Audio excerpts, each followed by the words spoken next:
Hello, Zanakil. Hello, hello. Hello, Zanakil. Have you come here to watch the super boring stream? Are you here for the super boring stream? Are you here to get bored? If you're here to get bored, do I have news for you? I'm around, Lucy. I have to lurk. Oh no.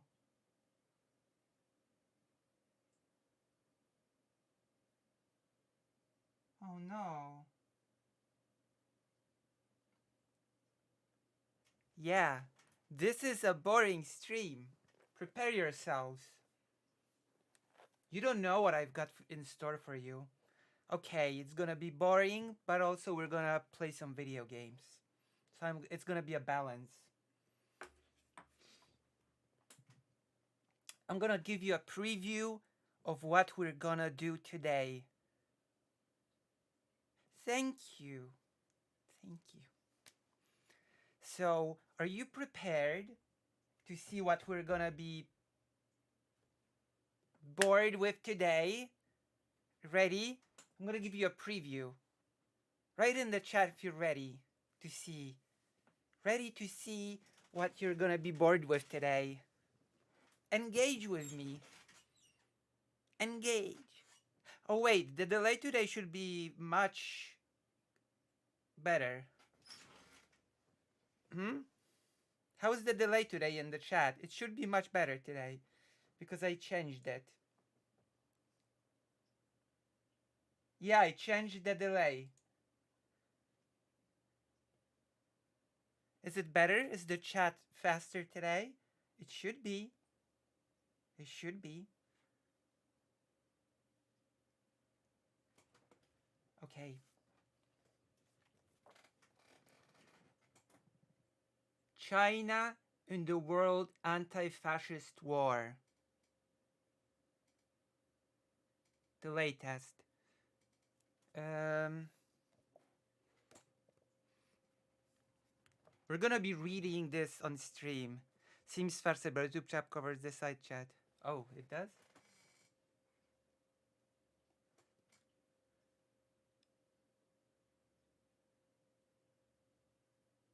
A minute delay is a lot. Gee. Jeez, Louise.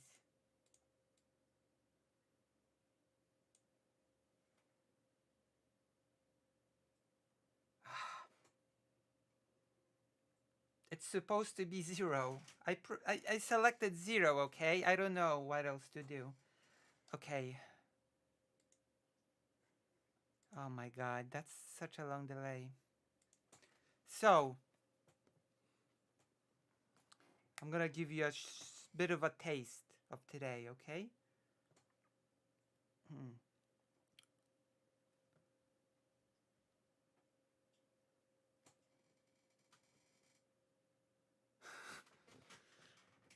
Over 60 years ago, a world war of unprecedented size in human history erupted. This is a Chinese book, by the way.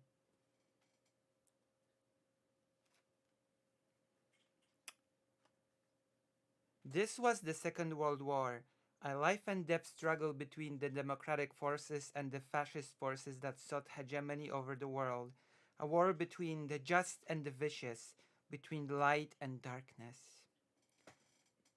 The belligerent states during the Second World War numbered 61 plus. The areas involved 84 with a combined population of 2 billion people, some 80% of the world's total. Over 110 million troops were involved. Theaters of war were seen on each continent and ocean. The Second World War ended with the defeat of the Axis countries Germany, Italy, and Japan, and the victory of the Allied countries, the Soviet Union, China, the US, and the UK.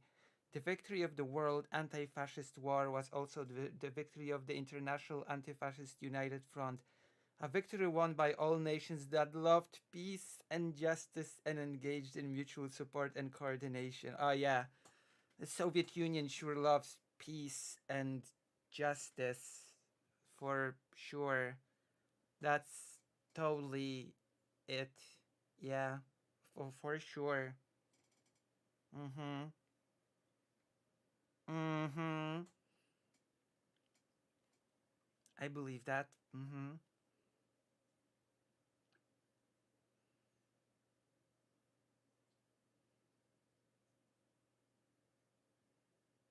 So we're gonna read this and we're gonna discuss it as we read it.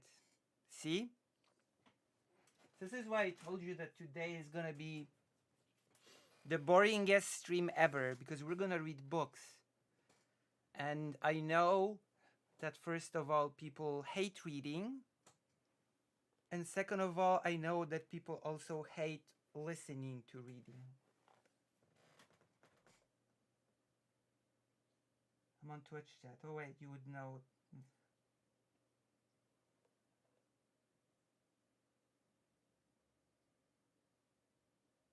But you have a lot of headroom. You can probably boost your mecha, but.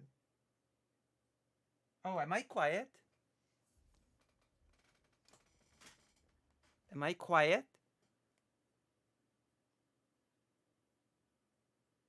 Thank you. Thank you. Hope you get better. Shark300 is streaming. Maybe he'll raid me. Raid me, Shark300. I'm yours to raid. That sounds interesting. No, it doesn't. It's boring. You were pretty quiet. Oh, what about now? You were pretty quiet? Wait, hold on. Let me do a test. Okay. Oh, wow. Oh, damn. I'm pretty quiet. Okay. What about now? What about now? What about now? What about now? What about now? What about now? What about now? What about now? What about now? Yeah, I'm fixing the audio. I don't know how to fix the delay. Perverts. How? What about now? What about? What about? What? What? Okay, wait. What about? I don't hear the echo anymore. What about now?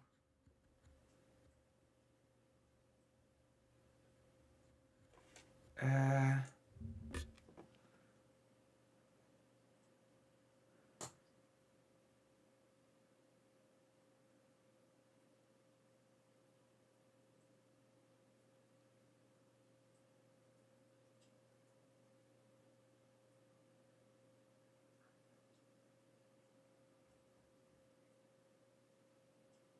Uh.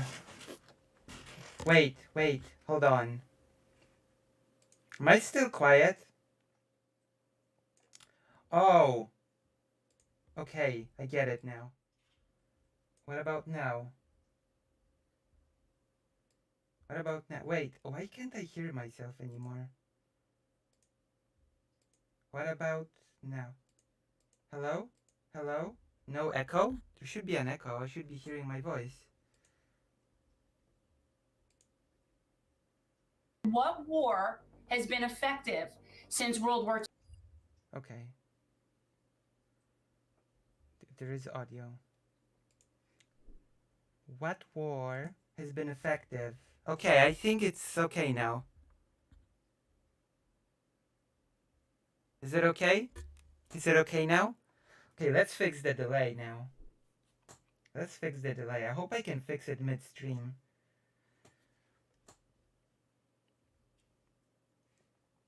I hope I can fix that midstream. Let's go. So,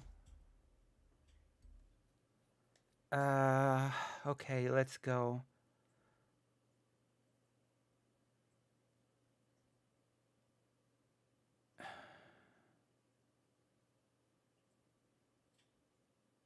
Yeah, I did press set it to 0. It's set to 0. Yeah. It's already set to 0.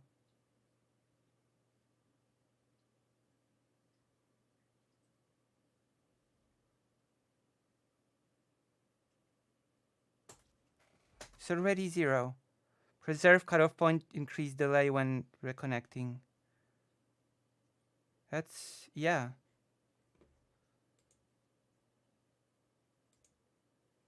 It should be fixed already. But it's not for some reason. My stream delay is already set to 0. So it should be fine. I don't know. I don't know what else I can do. I don't know what else to do. It's okay. It's a super boring stream. It's a super boring stream, so it's all good. So we're gonna read the book about China. We're gonna read a book about Germany. And we're gonna read a book about Poland. We're gonna be reading books today. How do you like that? How do you like them apples? It's not rock and roll night, it's boring. Boring night. It's gonna be so boring, you're gonna be bored out of your skulls. You're gonna be bored out of your minds. But first, we're gonna play a game. Okay? I'm gonna play some Sea of Stars. What do you think about today's menu? What do you think? You excited? To be bored?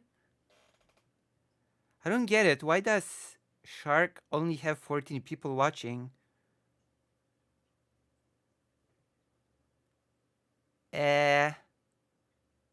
What? You don't like being bored? Oh wow, we're gonna watch it. Should I watch it?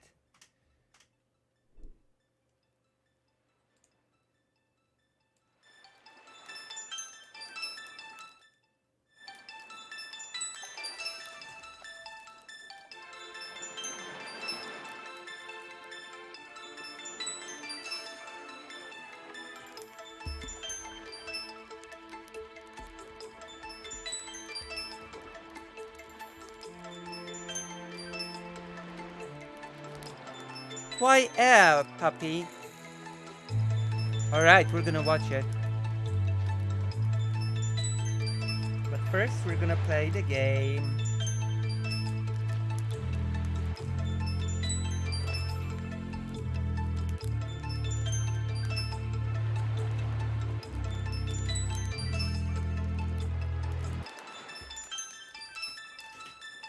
Are you excited? Shark gets over viewers when he does Mario Kart practice. Oh, Mario Kart practice!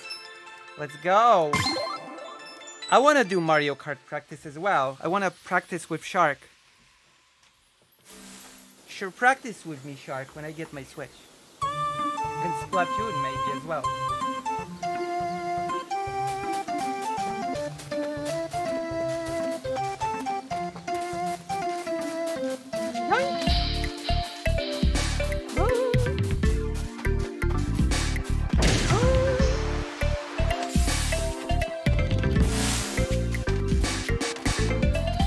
Destroy!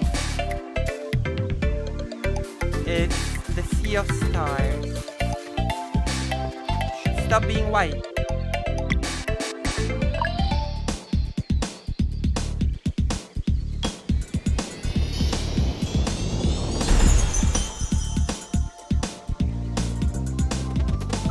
So, how do you capture wind?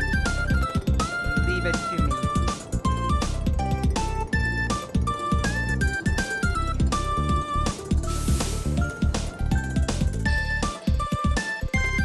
That's it for us then. It is good. I hope the others are okay.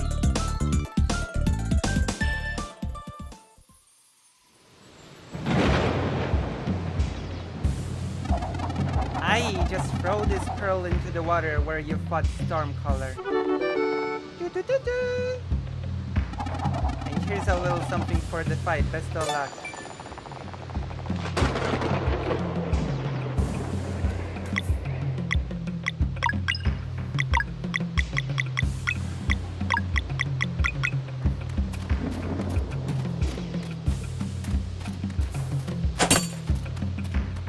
my god! Oh, Thank Barry! you!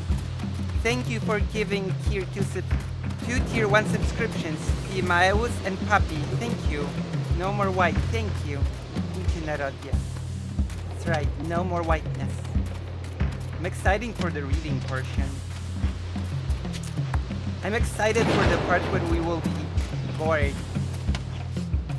You know? That's the moment when we will really reach our full potential. I've got a great book to read to you all. It's about the Polish People's Republic and the trials of the Nazis. You know? It's been given to us by a person called Victor on a Discord. Really smart person. Smart cookie. We will read it today.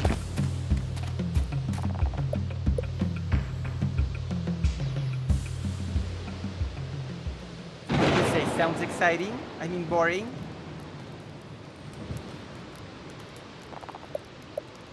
Rest.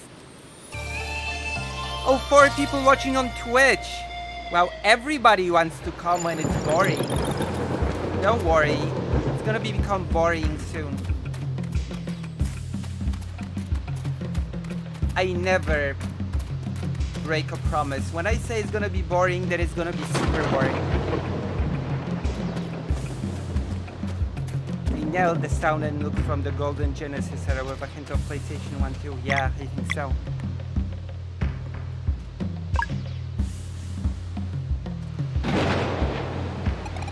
Okay, here goes nothing.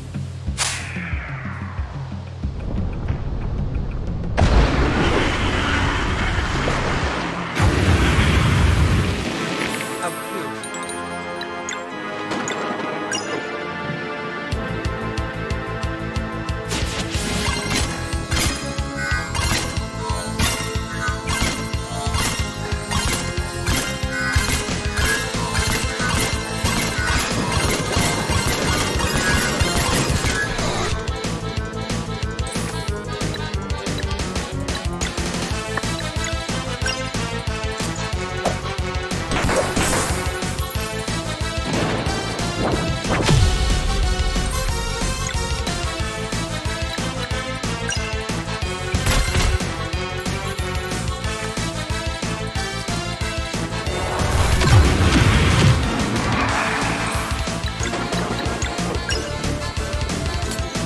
I'm looking forward to it. I have stuff to do today. I was going to just listen to a book anyway, so it's a win-win. Oh, nice. I know what you like and want. You know? The game is loud, though. Is it too loud? Is that better? Is that better?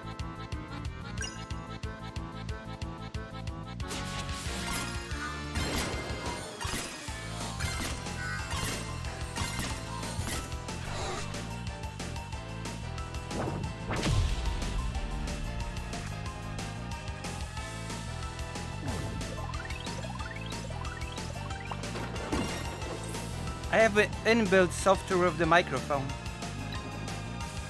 Ah, my pleasure, Zanakil. Always, I will always adjust things for you. After all, you're my favorite. You know? You're my favorite viewer.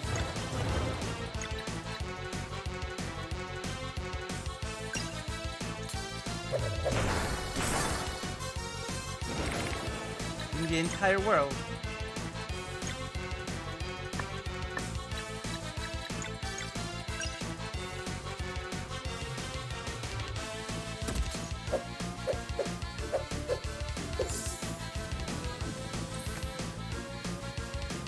What did that do? Wait.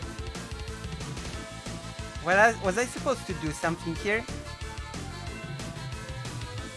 It's okay.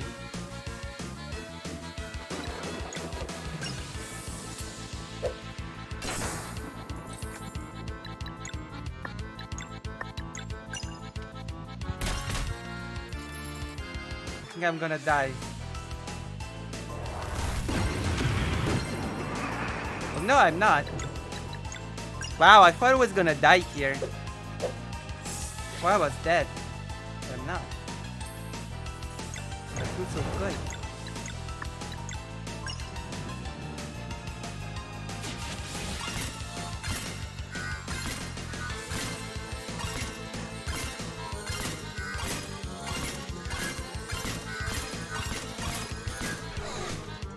Yeah!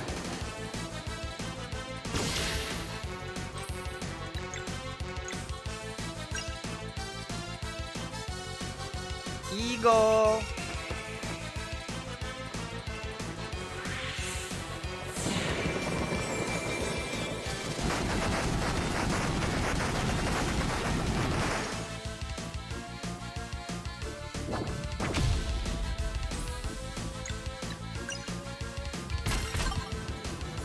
Eagle!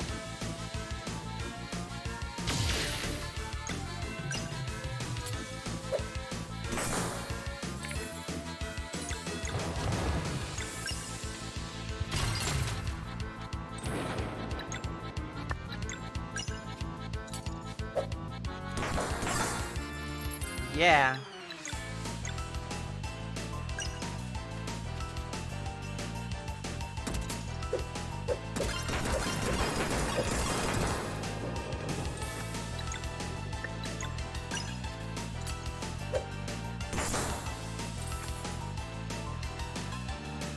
Oh, the chat is so quiet. Oh, sorry, wait. Oh, happy sneeze?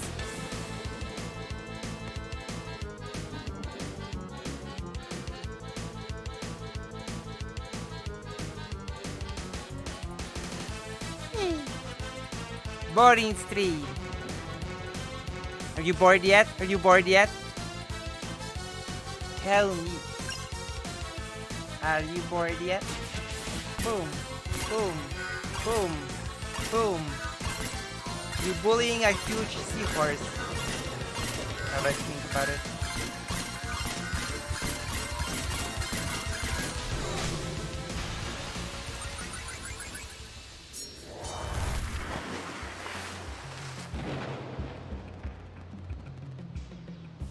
Not yet.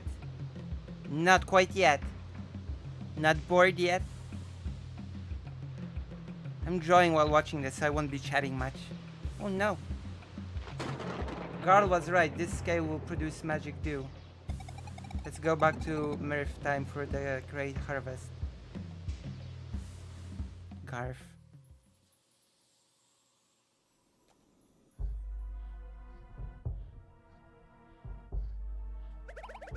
And what are the shafts for? Oh, there's going to be a whole lot of wheat. But you see, if we just drop it all in there, it should get ground up and lay down and leave the wheat floor at the bottom. Grinding on volcanic stone. Yeah, we're feeding a fire breather here. It is a big challenge. I don't know if I can do this. But I will try for you. Thanks, Malcolm. That's all I ask. So we go now? Yeah, Valerie will have cleared the volcano by the time we get there. Valerie!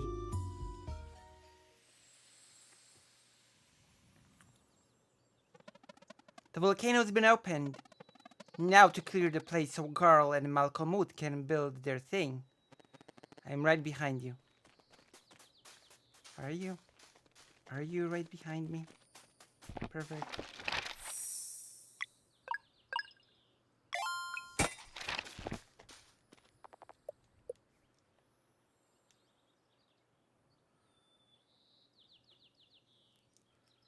Hello, 11th person. We're gonna cook now. Be careful, I'm gonna cook.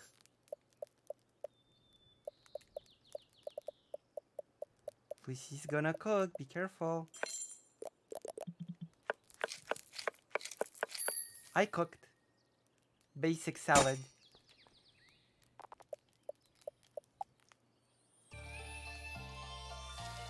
Alright. Papi from Los Angeles.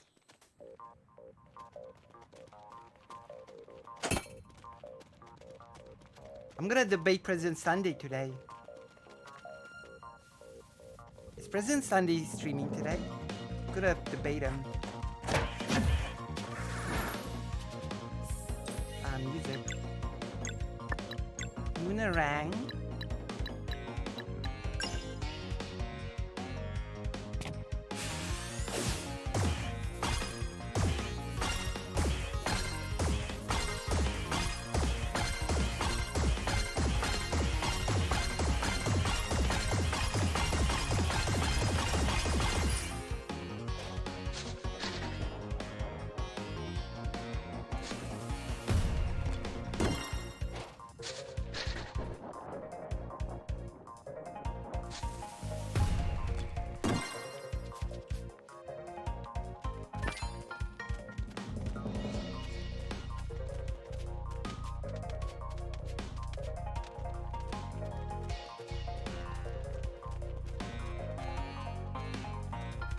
Nobody knows President Sunday is gonna stream today?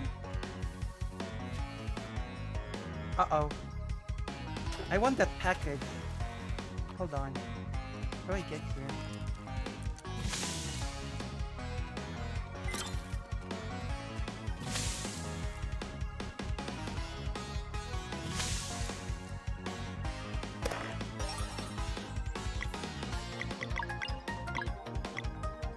There we go.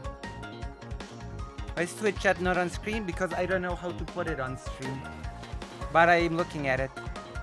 Are you gonna debate Sunday on? I don't know how to put deferred chat on the screen. On his bad takes.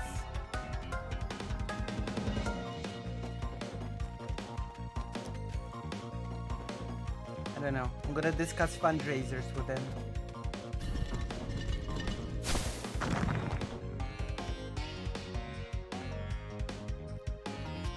Oh no! That's not good.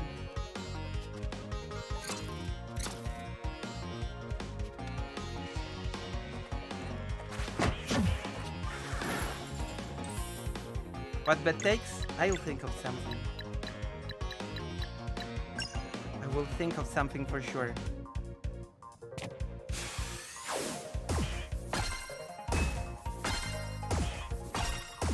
You know me.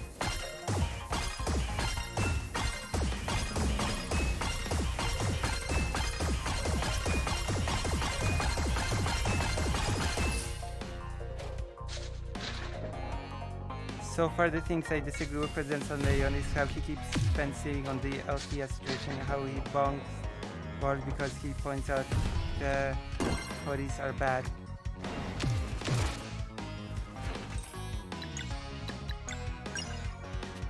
Whatever the heck Vosh is getting, yeah, that's probably correct specifically in this case.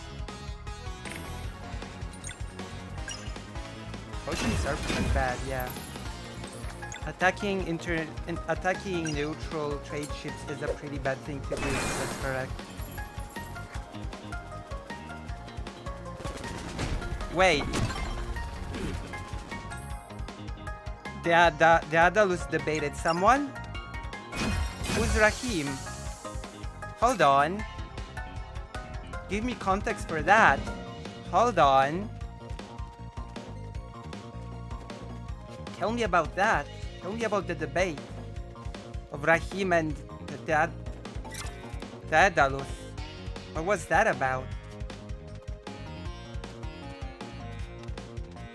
Yeah, but who is Rahim and what did they debate about?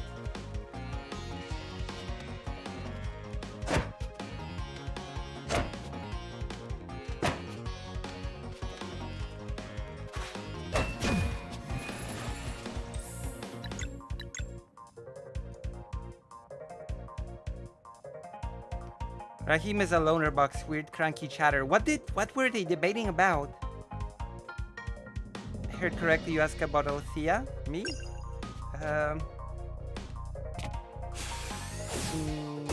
Not exactly.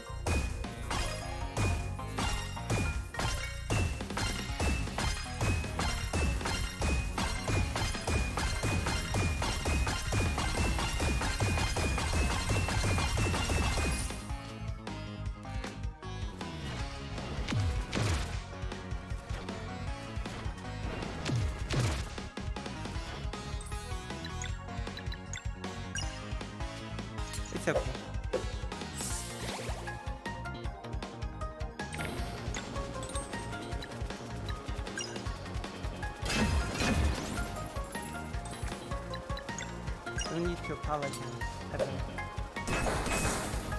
Unless it's something super serious.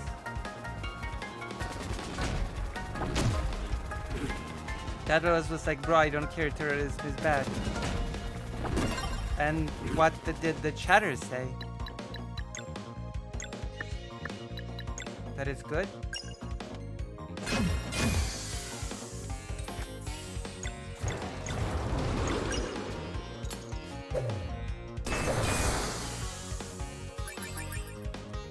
Damn.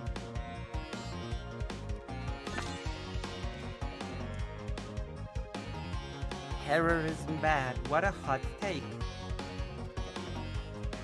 I can't believe the debate was about that. Damn. Are you sure it was a Loner Box viewer and not a Hassan viewer? Hassan likes to have pirates on. No? Hassan likes to have King of the Pirates on this show.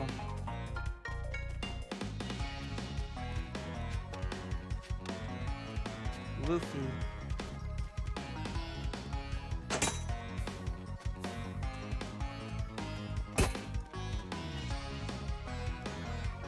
Oh, it's early for me, I don't recall everything. Maybe you should watch, I should watch it. I was just being sarcastic. Maybe I should watch it.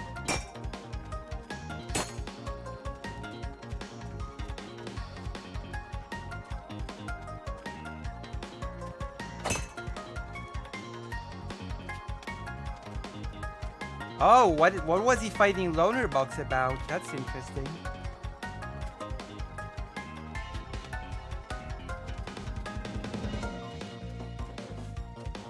I'm impressed Loner Box just hasn't, you know, kicked him, banned him. I'm impressed Loner Box just hasn't banned him.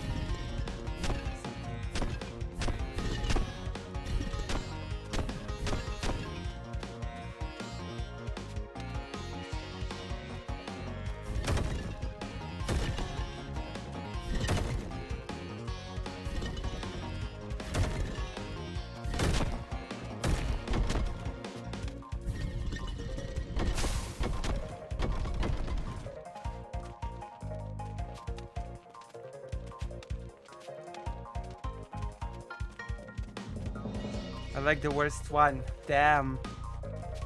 Now I wanna see what he argued with Loner Box about.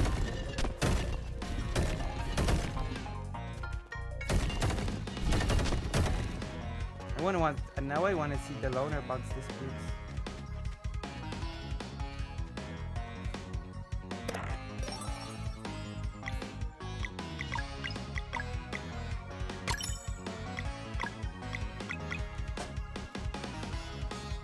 Wonder how that went.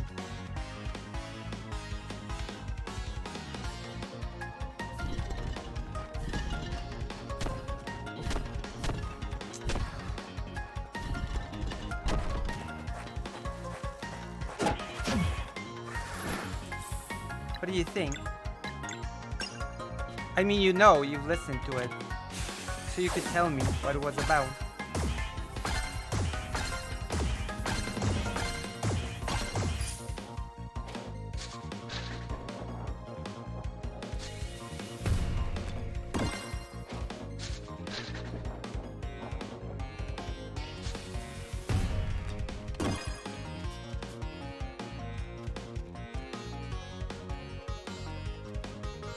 Soundtrack for this game is fantastic.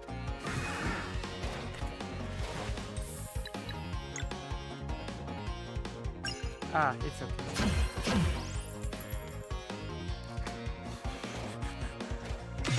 Uh-oh. Oh no.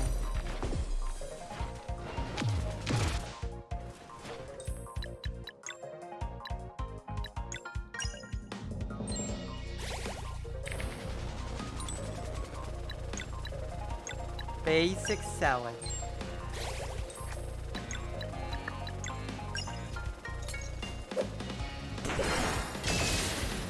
Boom.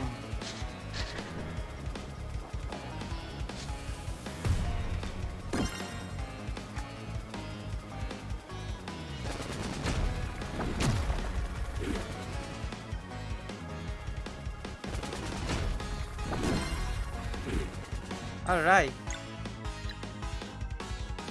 Was about Israel, Palestine, of course. Can't recall the details. So I assume... I might have actually...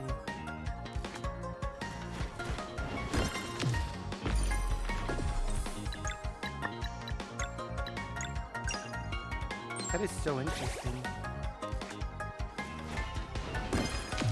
Vulnerbox argues about that a lot.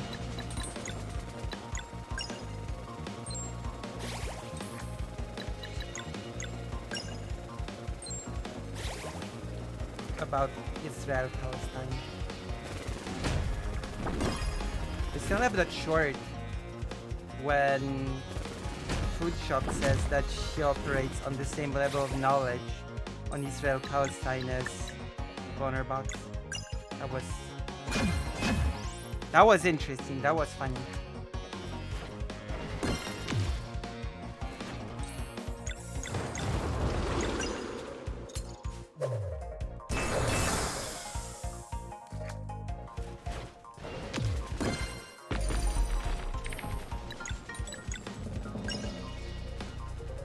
I know that people like to feel knowledgeable, but I would not underestimate the level of knowledge of Vulnerbox. At least on this particular matter.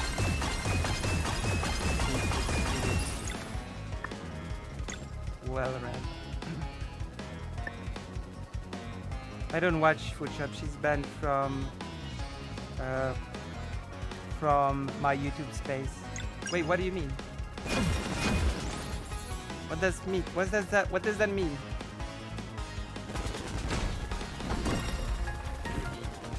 Explain to me what you mean. What's your YouTube space? What does that mean? Oh.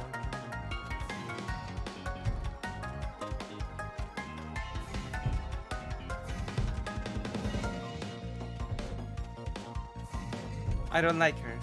I don't like her style. That's fair. Understandable.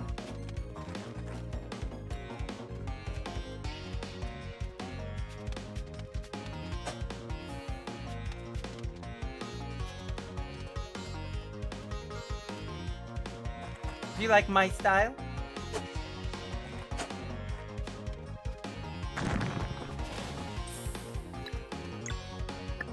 My style cool? Boom!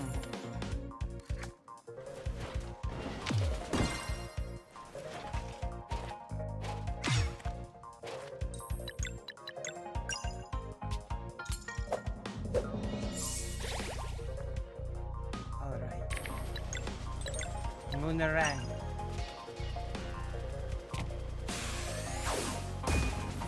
Oh! I screwed up. Sorry. I apologize. I apologize for screwing up.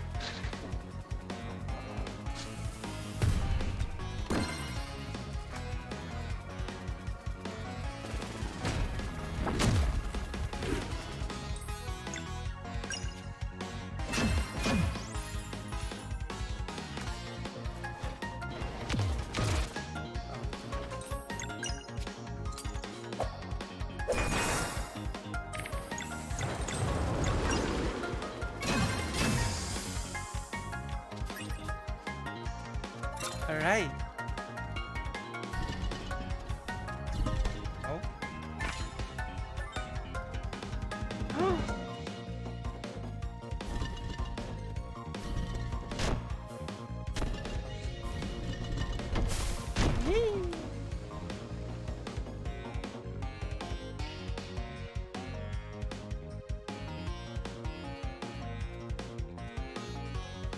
I think Food Shops is a big Destiny connoisseur, if I remember correctly.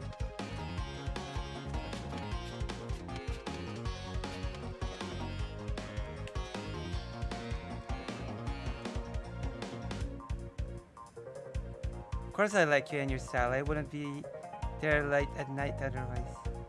Wait, what time is it for you? Is it okay to ask where you are? Oh, late at night, thank you. Rotten Destiny core. That's true. Unfortunate but true.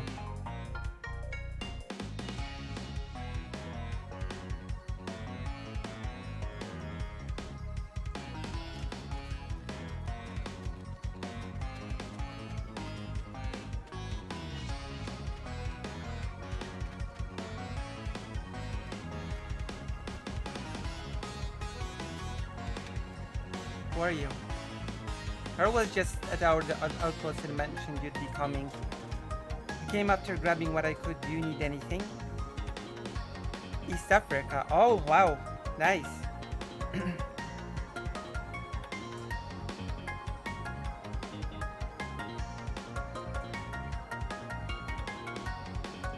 I've got viewers from all over the world.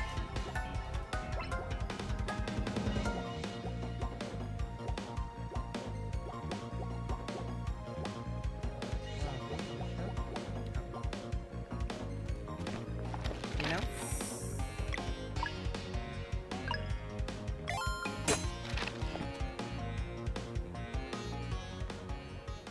Damn. I'm so happy you decided to come to this boring stream. Thank you. Oh my god. Thank you for coming to my boring stream.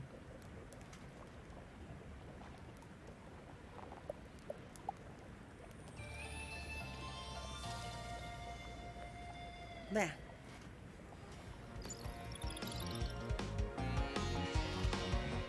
And as I said it, people left. I cannot believe.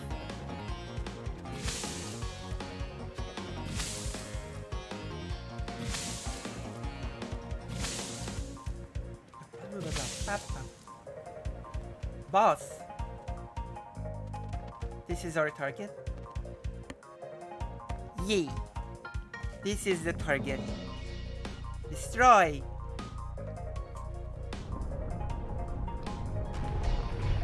Oh wow.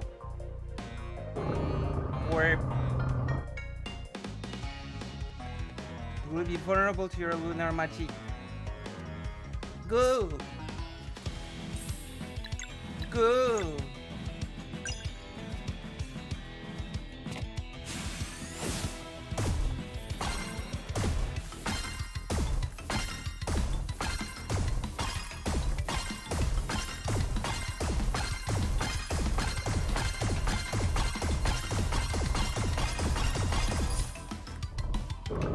Google Drive with your chat too. Love you too, Lizzie's chat. Ah, thank you.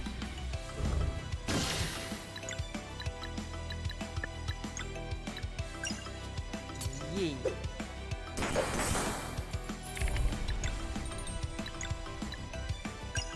We'll be getting a special guest soon, I think.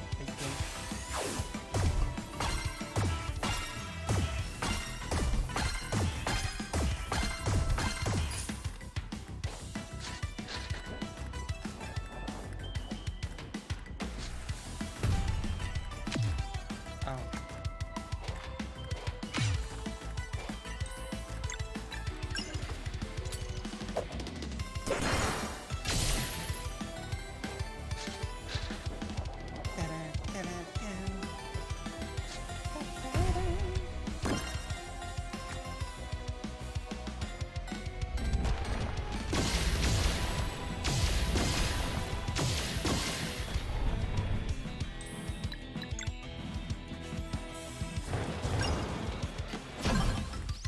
Oh, why am I messing up basic combos?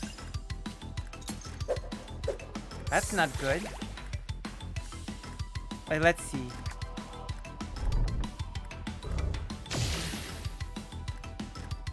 Wrong thing.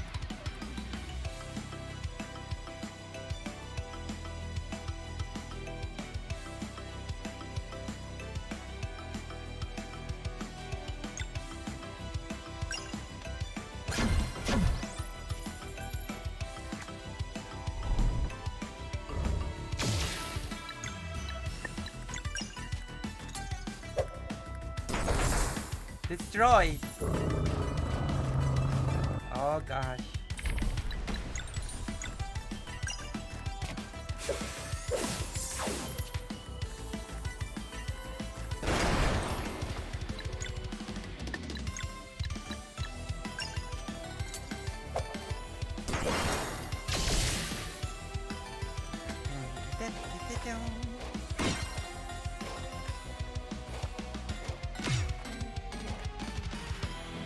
Uh-oh.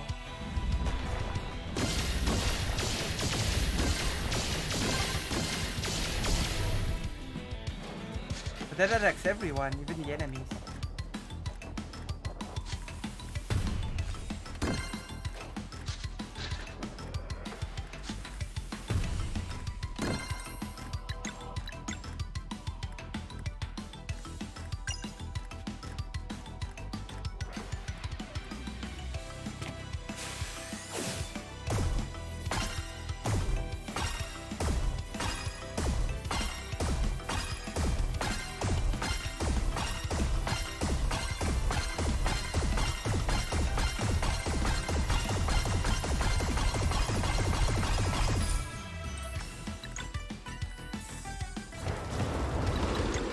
All right.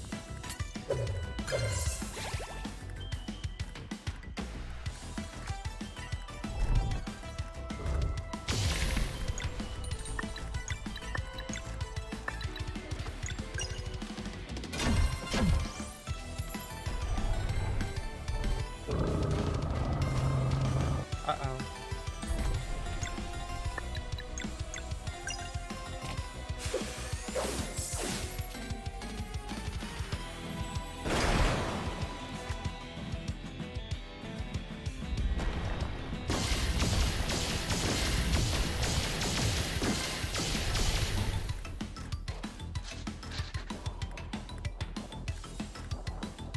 Let's go for the win. Rogue. I'll do my best.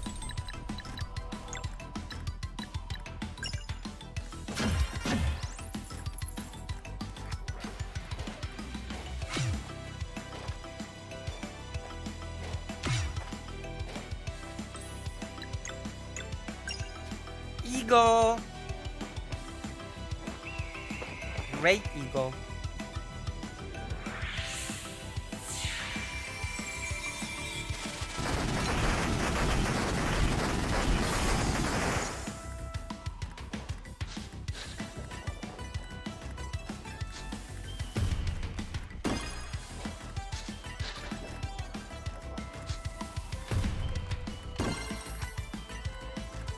For the win.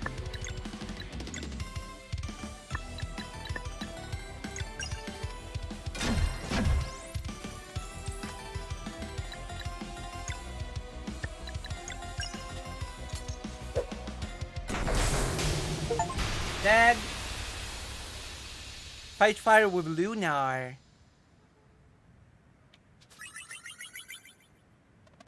Thanks for the help, Rashan. Naturally. Now to wait for the others. Oh yeah.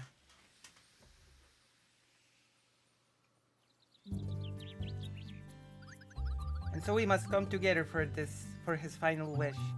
For Garl. For Garl.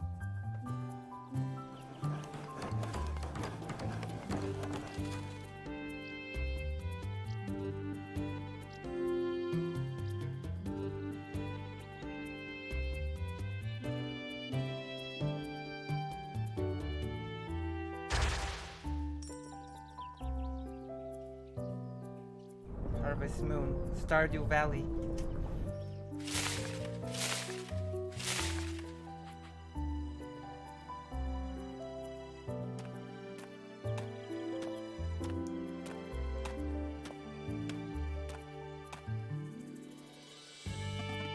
Great job, everyone. Let their hull be full to the brim. A valiant effort. It's time to set sail. All aboard. Wait for me. Gigglers.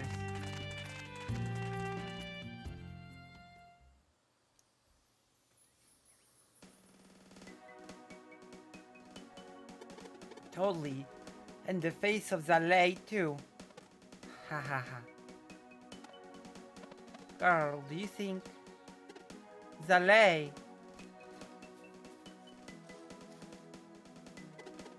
So you got Zephyr? Right here. How about Malcolmud? Still working on it.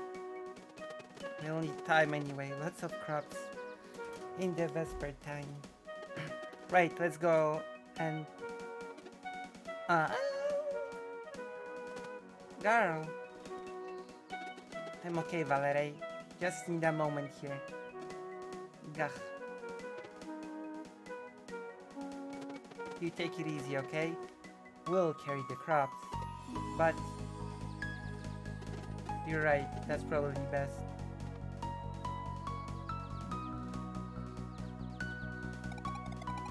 We'll take care of it. You spend some time with your friend. Thank you, Sarai.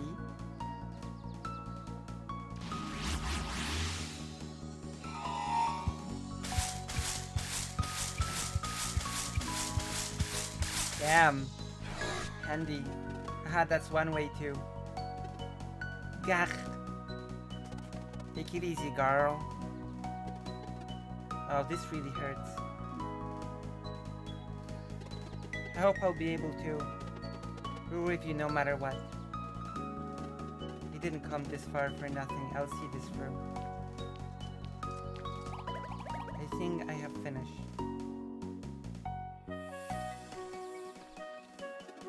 Yeah? Are you happy with the result?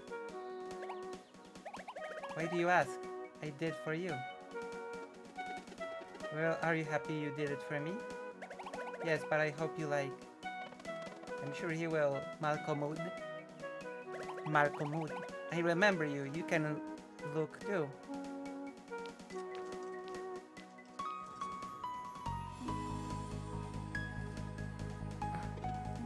Yes. Yes, yes. So the crops go up there, chunk them in. Chlorophylls appear for mixing.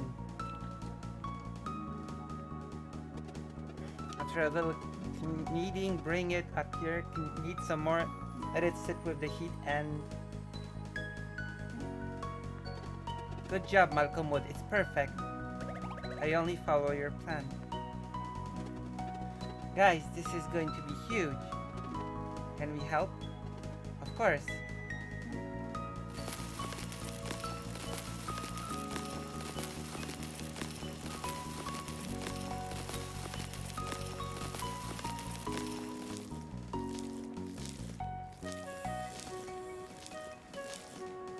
Damn.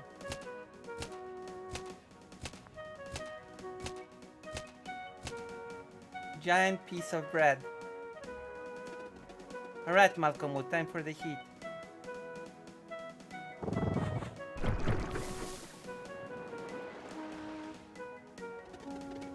Perfection, now we let it bake. How are we gonna take it out?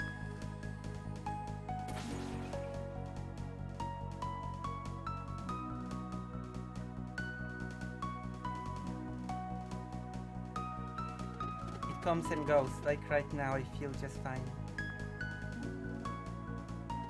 Let's just share more memories, okay? It's all I want. Aww. Oh, I know. Remember when I brought you cookies while you were at the academy? Yeah, you never told us how you managed to make the flying platform move. With a monocle. Huh? Was it a magic monocle? Oh no, I used it to focus sunlight directly onto the room. It made sense, so I just went for it and it worked. The beam wasn't very strong though. That must have taken hours. Sure did. 8 in fact. Yeah, true. Haha, no way. Yep. Well, 8 hours of sunlight to be exact. That's excluding the night I spent halfway up in the air. How did you not get caught? Oh, I got caught, but I was already out of reach by the time Grant saw me. I wish I could have seen her face. Believe me, I wish I hadn't. Ha ha ha. Yeah, smart today. How are you gonna take it out? And then... Cough, cough. Carl, I think my time's almost up. Don't say that. I have to finish this. Valerie, please tell Malcolm to cut the lava flow.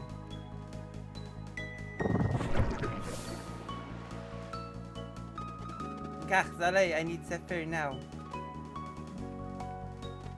Here. I hope this works.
Thank you, Curious One, for this unprecedented act of goodness and generosity.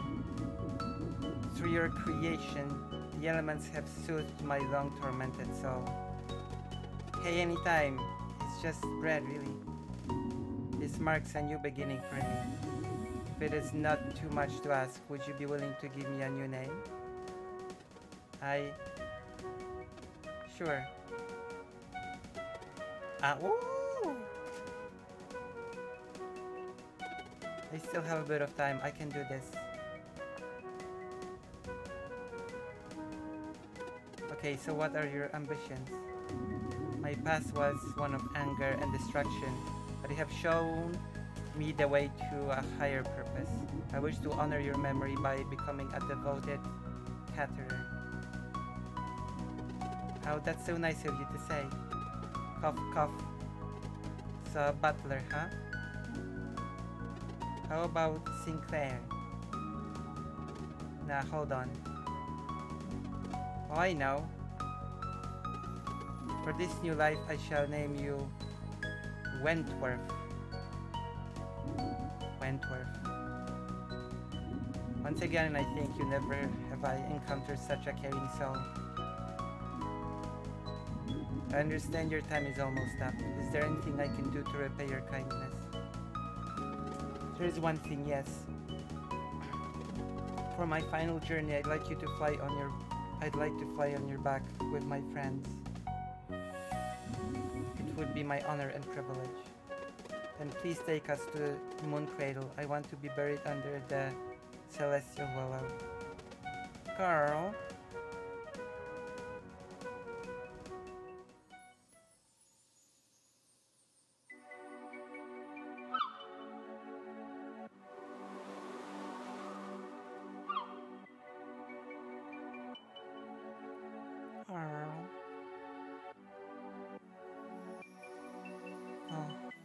Carl.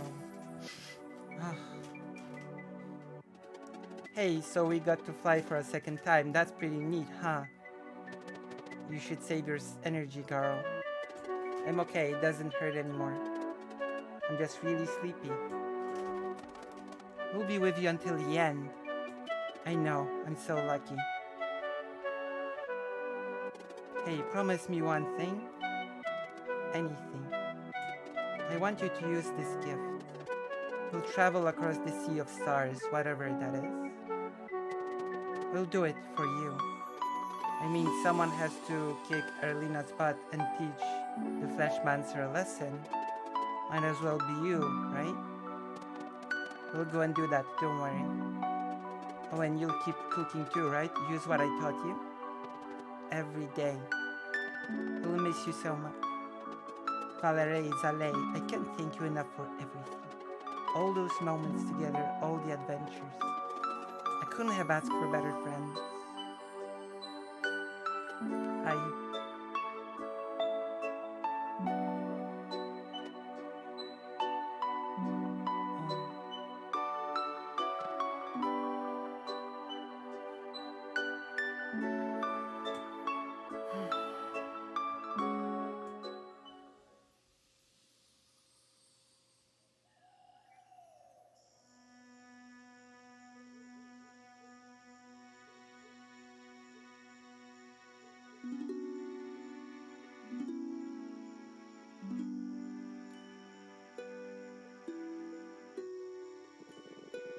We're gathered here today to honor Garl the warrior cook. Born in Mooncradle to choose a life of adventure and accomplish many deeds. From fighting alongside Solstice warriors to founding the peaceful town of Mirf, he even managed to soothe the sleeper. Yeah, you surely showed him in the end, son. Good work. Like a true pirate, chef. This adventure won't be the same without you, pal. May he be remembered for his warm heart, his bravery, and his unrelenting smile. A bit sad. May he be remembered. Carl, you really were the best of us. I miss you so much already. The world will hear the stories of your deeds for generations to come. This is my vow. Thank you for teaching me, Master Garl. I'm glad you liked the kiln.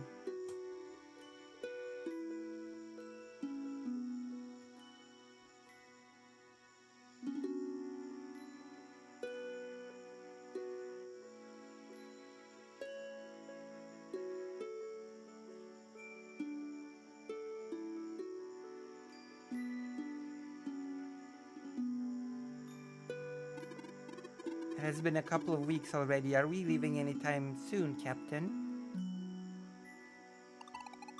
We're giving Valerie and Zalei as much time as they need. I must heard something awful. Their bond was a special one. Sure would hurt something fierce to lose one of our own. But you're right, Faltray. Their friendship was something else. So, Captain, any ideas for our next adventure? Yes, the time has come.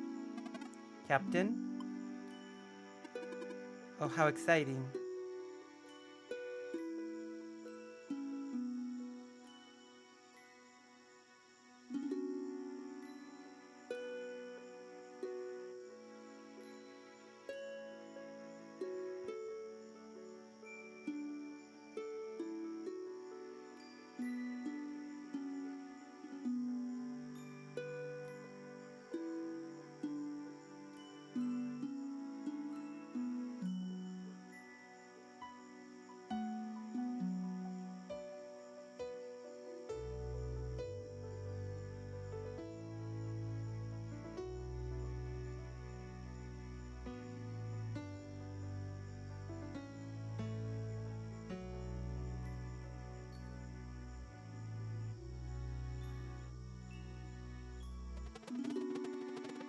Still can't believe he spent all that time on the platform with just a monocle and a cookie jar.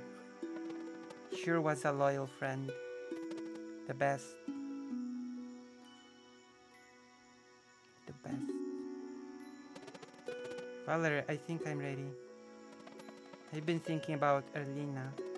No matter what kind of monster she's become, we have to defeat her. Wherever he is. Carl sure held up his end of the bargain. The Sky Giants Council will let us through, I suppose. Across the sea of stars, whatever that means. For Garl, then? For Garl.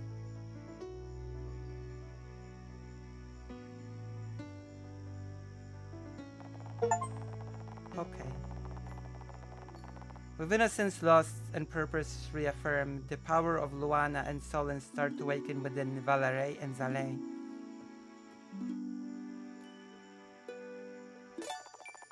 Zalay learns ultimate attack, Solon's light, salvation. Valere learns ultimate attack, Luana's might, retribution.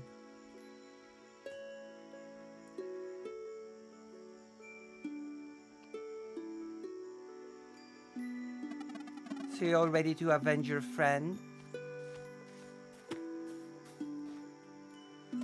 We are.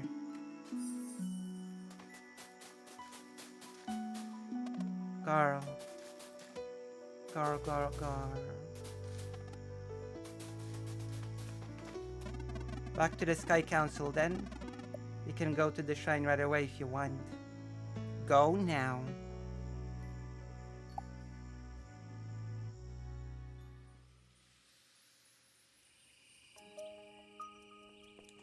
Damn.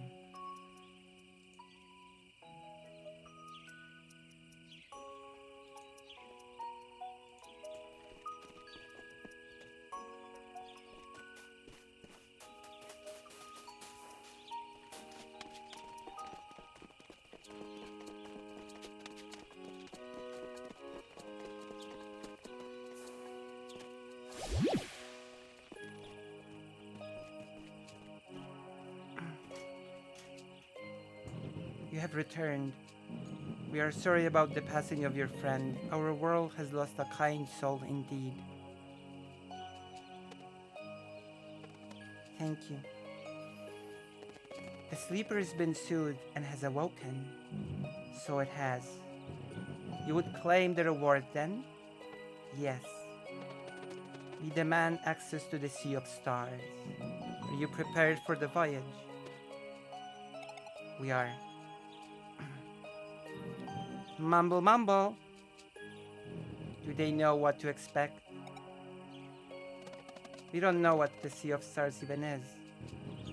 It is the very passage you seek in order to see this journey through. It lies at the core of our world. The infinity great within the infinity small. How do we get to it? We shall get to that in due time. First, all travelers must be registered. Please gather your group. Honorable Counselor, if you could make an exception, I would like to go as Captain Cleese Shae. My crew, they...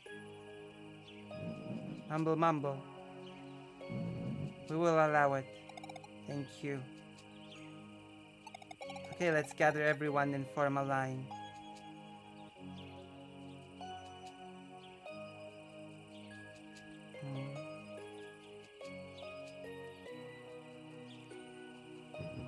Present yourselves, travelers. Lunar Monk, Valere. Next. Solar Blade Dancer, Zalay. Next.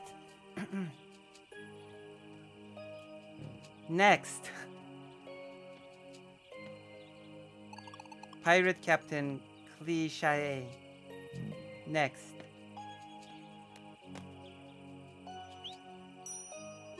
I will travel across the Sea of Stars or my name is not Kinathan. Role and name, please. Pirate Wind Mage Kinathan. Mumble mumble. Mumble mumble. The error must be on our end. We will disregard it. Next.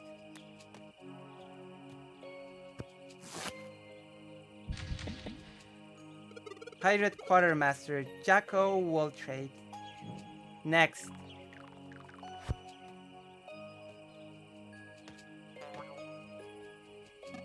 Pirate First Mate Yolanda, earnest, well-meaning demolition busy lookouts, practicality, anytime service, Fort Wall. Founder. Next.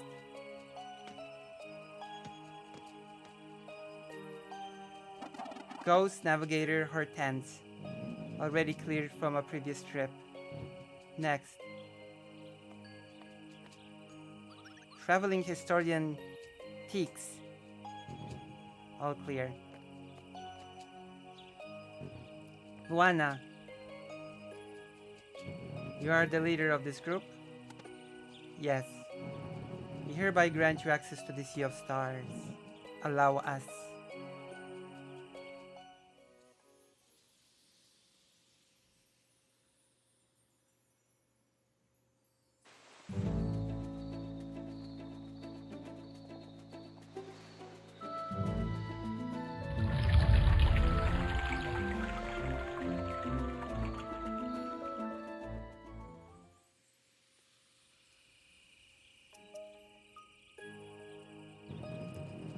The four sunken giants mark the entrance.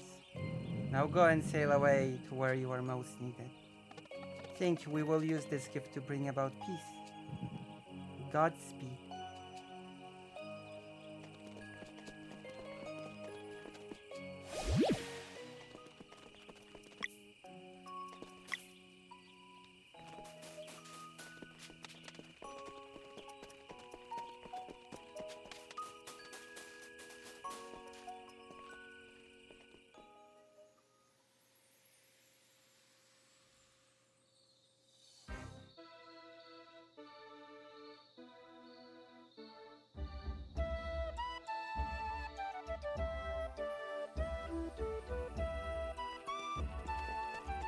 Wow.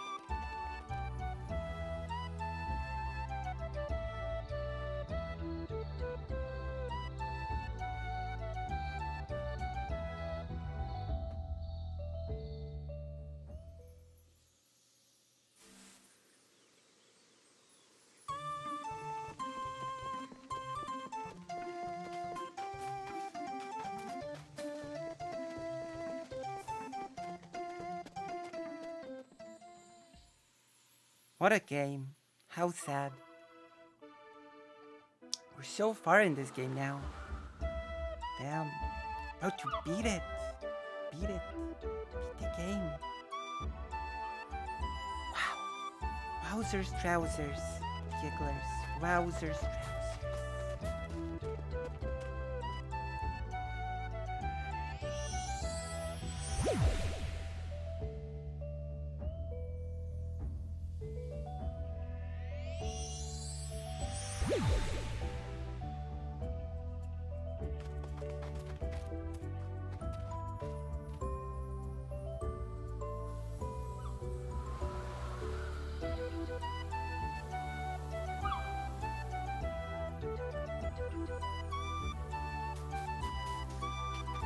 No, not yet.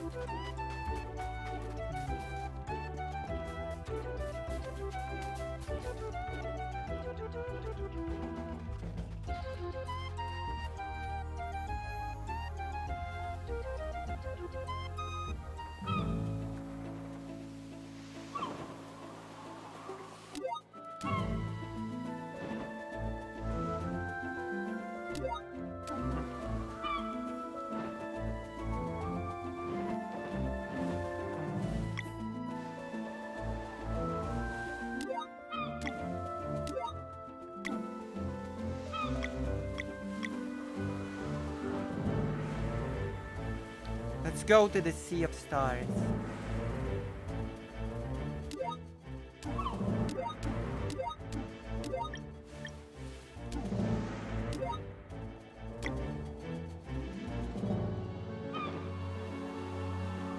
Let's go.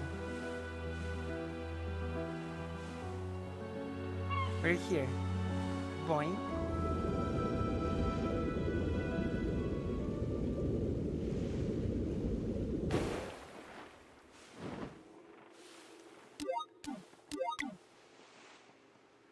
Sea of Stars.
center of the world.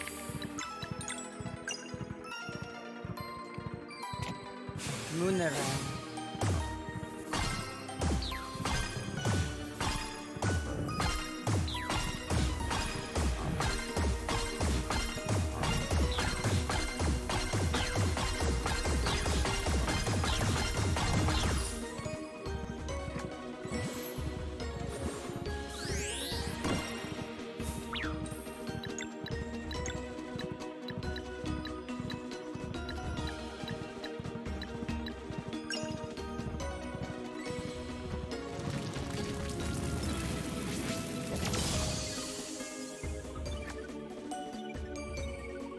Thunder.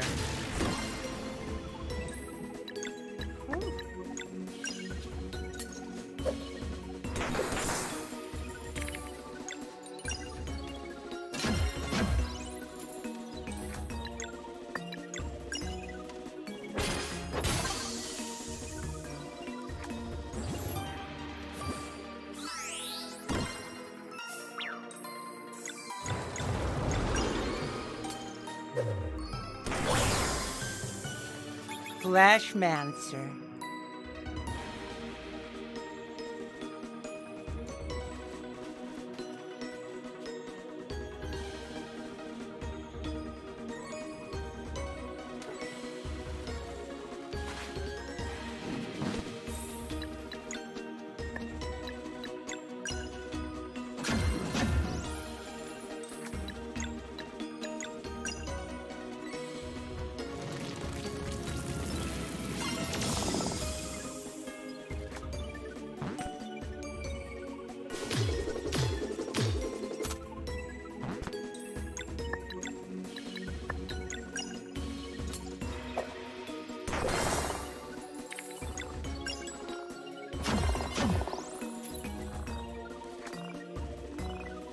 Slurp Kiss. Oh my.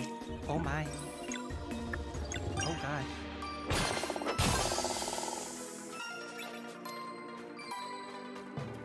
Slurp Kiss.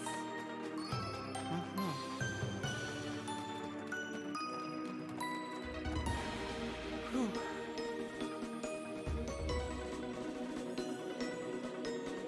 The Sea of Stars.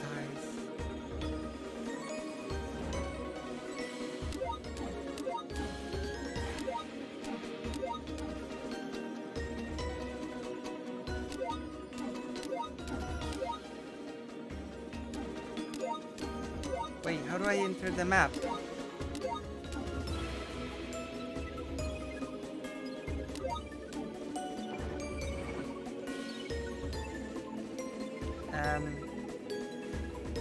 Map?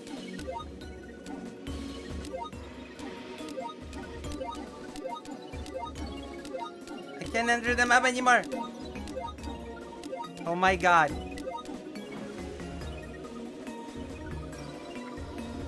I'm blind because the map doesn't work.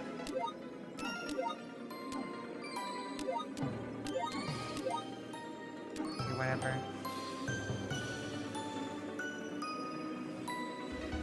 I'll just go to the light.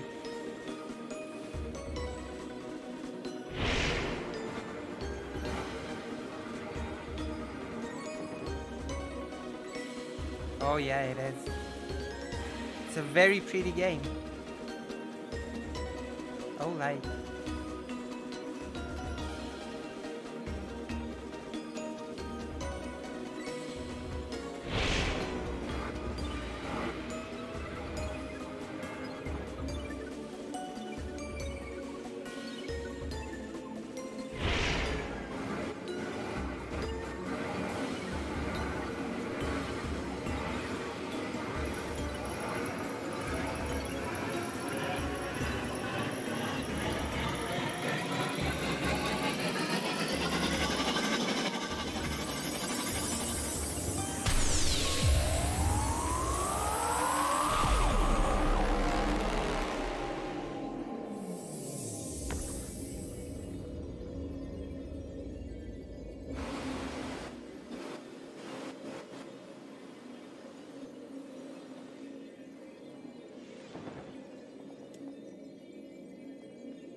How far from home are we?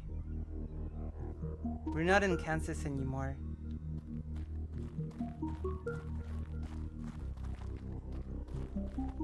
That's true.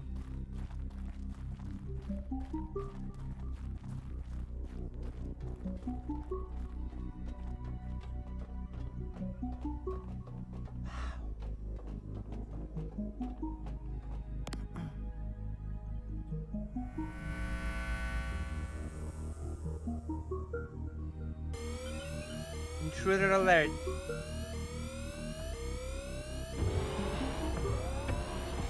Robots!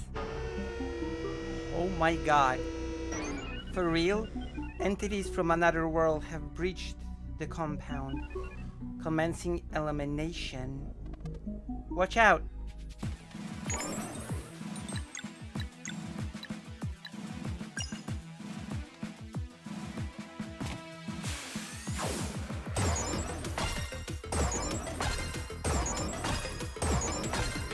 I didn't think there would be mechs in this game.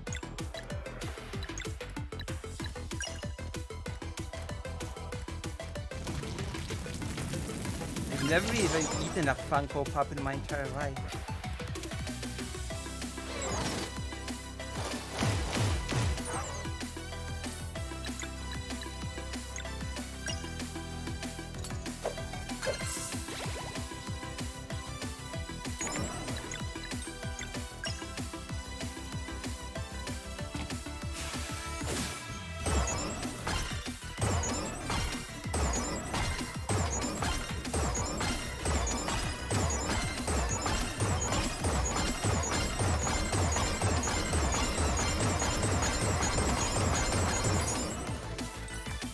Lucy leading a pirate gang over a vastly technologically superior enemy.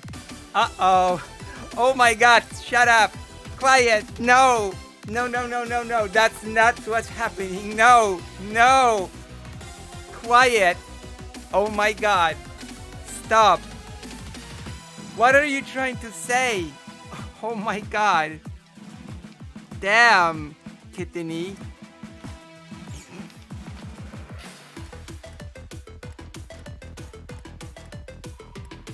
I'm just fighting for what's... Oh, be quiet, okay?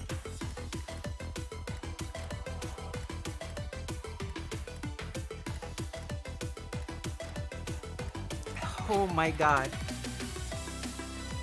This stream was supposed to be boring. Oh my god. Don't worry, I'll bring the boringness home when we start reading the books, okay?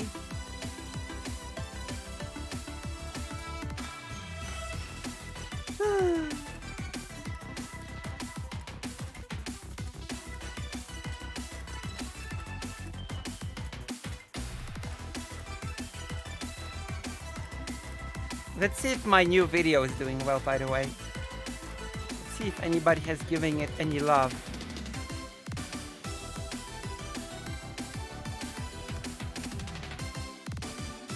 No comment. I'd love to get some comments.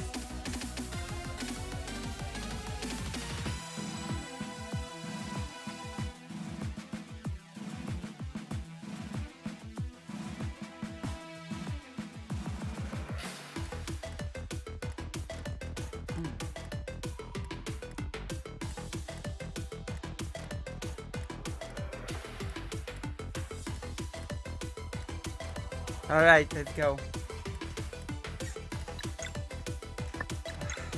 Accusing me of things.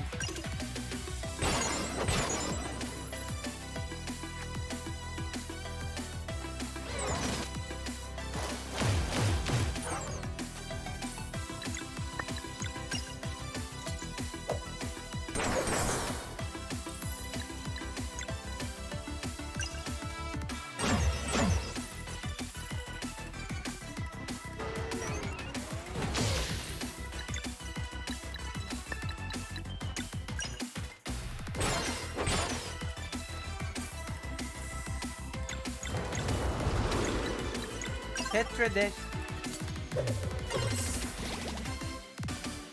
Yeah. Solstice pan.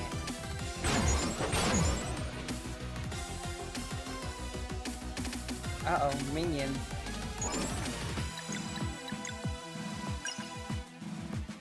Soundball.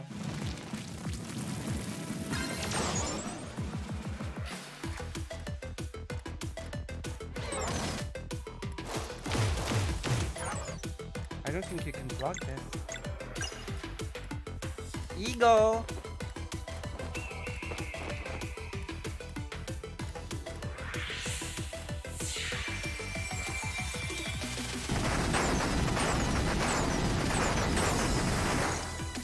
Okay, I'm gonna ask you a really weird question, okay?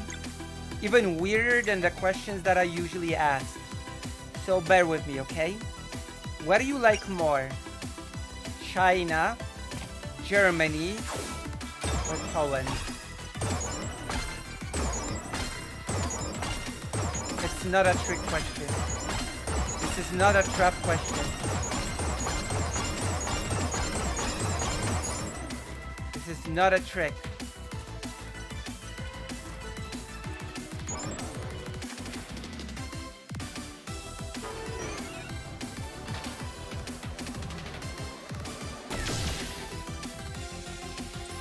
That was weak.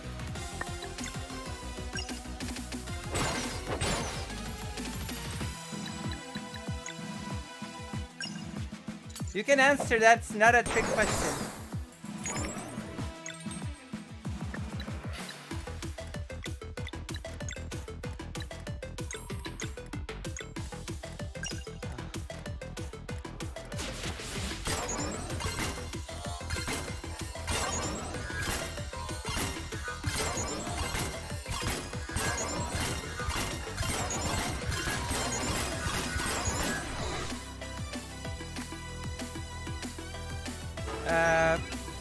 We're gonna be either reading a book about China, a book about Germany, or a book about Poland.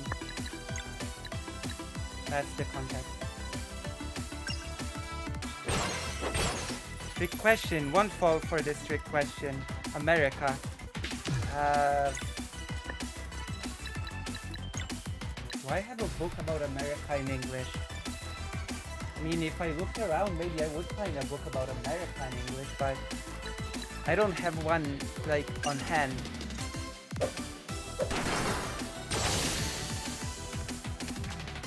Oh, Poland.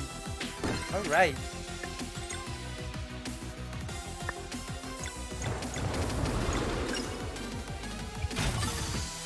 We're gonna be reading books.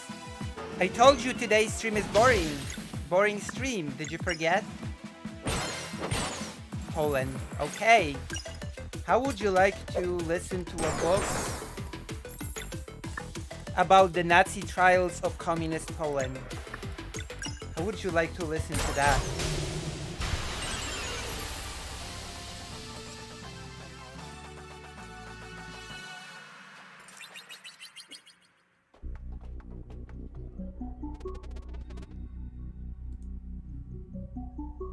This place seems so advanced.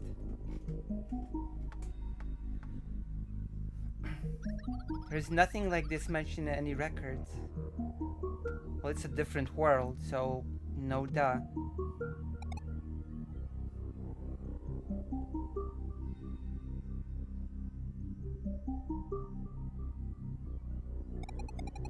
Welcome to my world. Wow, I knew it. I know the least about China, I guess, or Poland. The China book it's a Chinese book. China in the World Anti-Fascist War. It's about China during World War II. If you're interested in that. I just found it today. China's nationwide anti-Japanese resistance beginning with the July 7 incident opened up the Far Eastern theater as part of the worldwide anti-fascist war.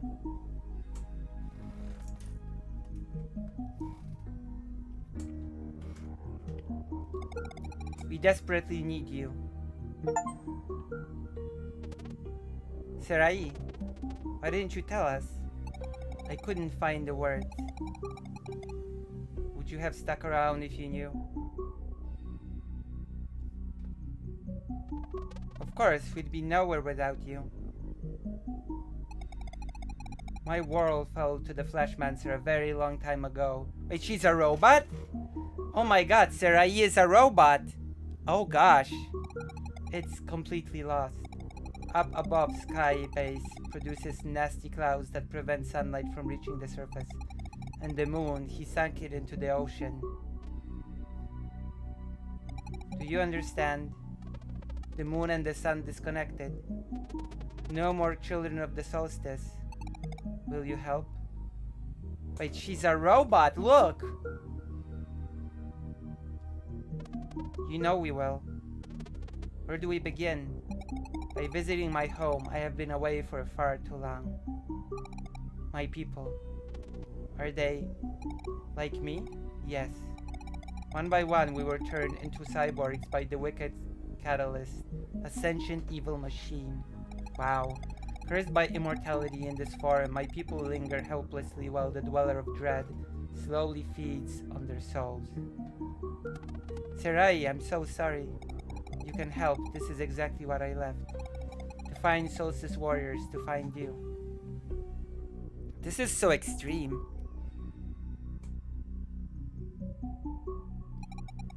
If we can remove the clouds, the moon will shine again. And the Dweller of Dread would be made vulnerable. We will cleanse your world, I swear it. I swear it too. Thank you. Getting to Sky Base won't be easy, but a lead might have been found while I was away.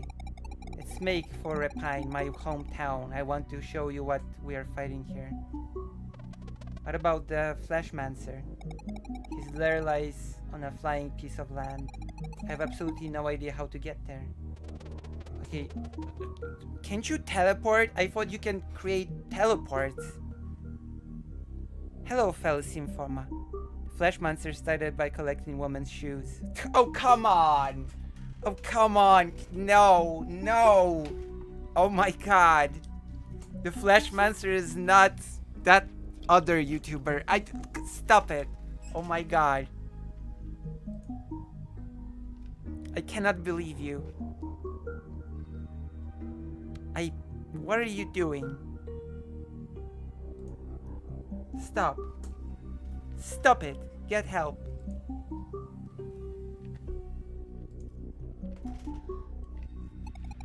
Repine is on Caroline Island, east of the exit from here.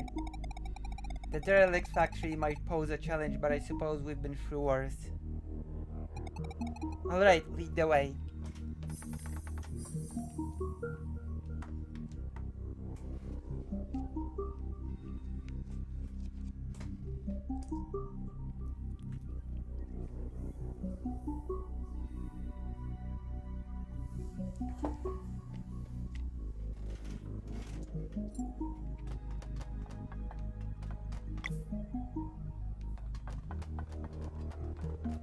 Are her skills gonna change?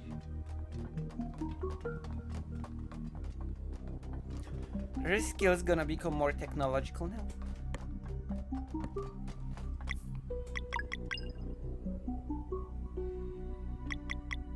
No, I guess not.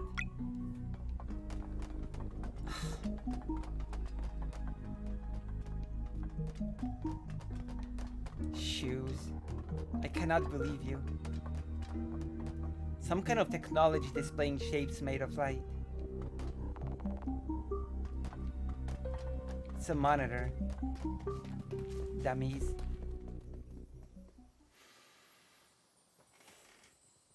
I wonder how many...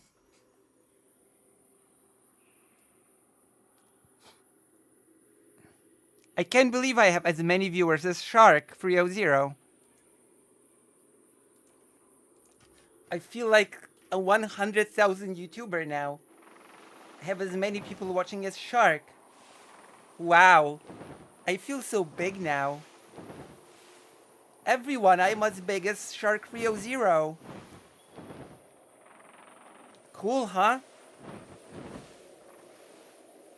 I think I deserve congratulations. I think I deserve a round of applause for this.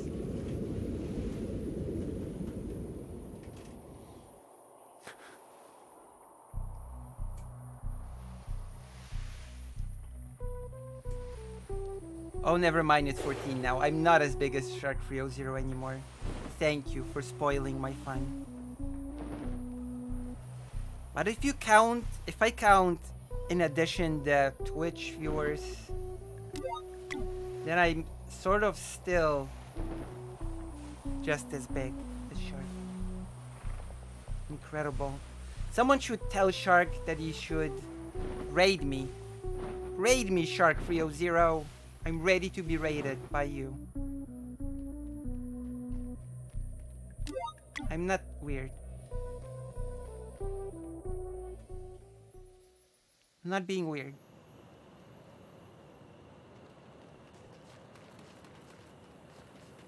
This is a Chrono Trigger. Dystopia.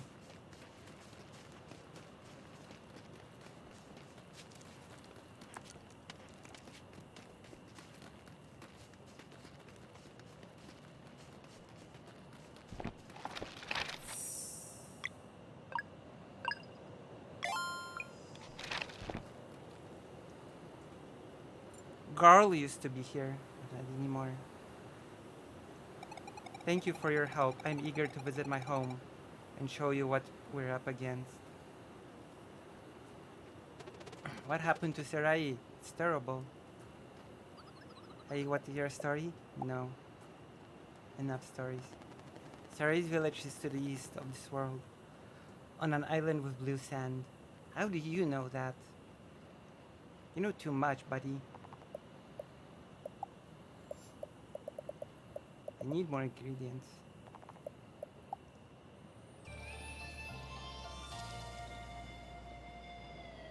Ba, ba, ba, ba.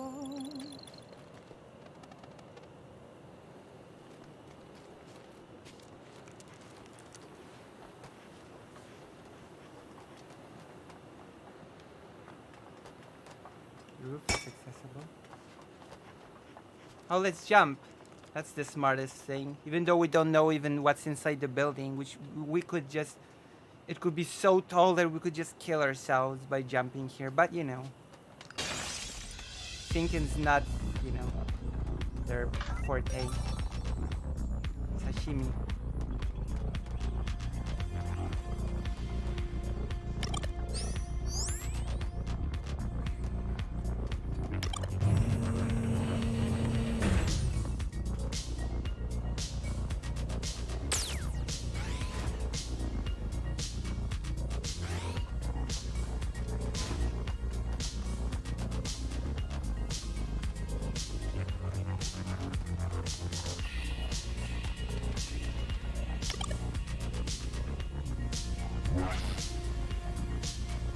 This is a big game.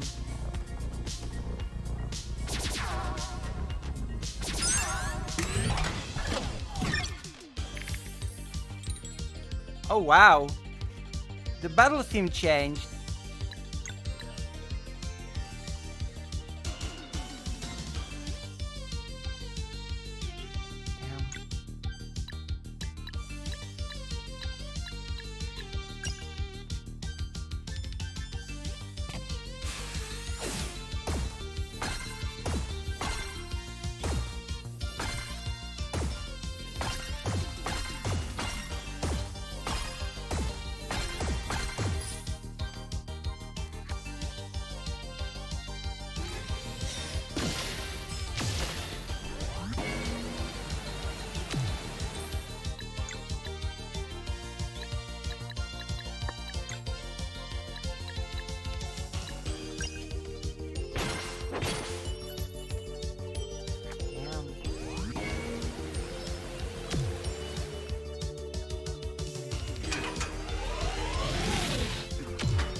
I wonder if those portals are technology.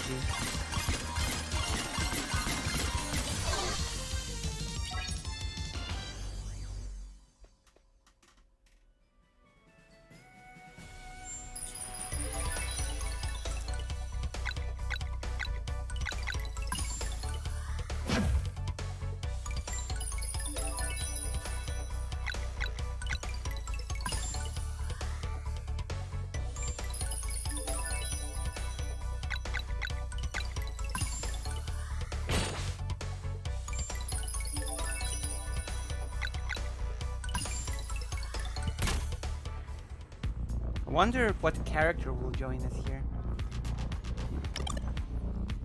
Someone has to replace Garl.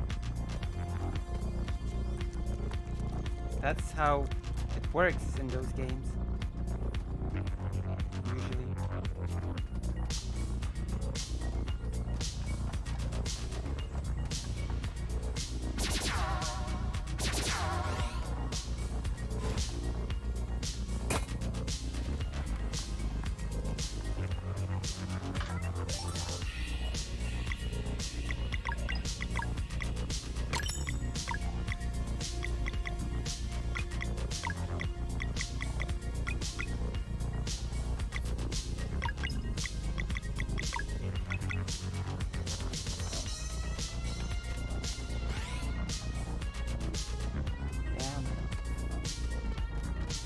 Wait, another save point? I mean, okay. This is supposed to be like some super difficult area?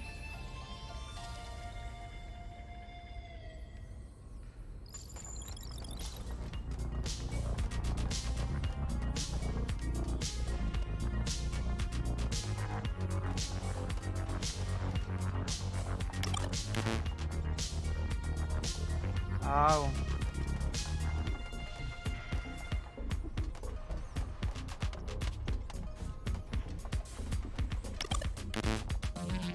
Oh.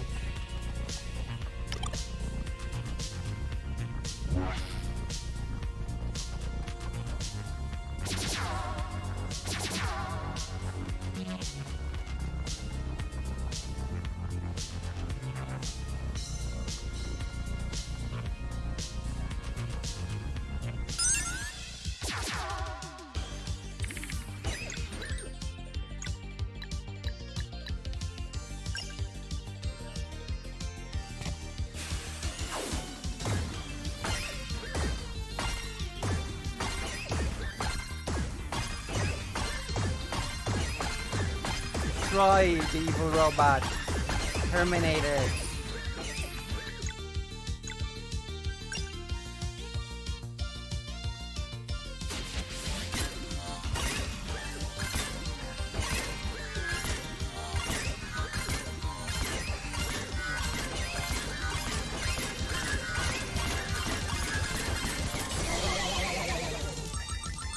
There we go. It's a robot.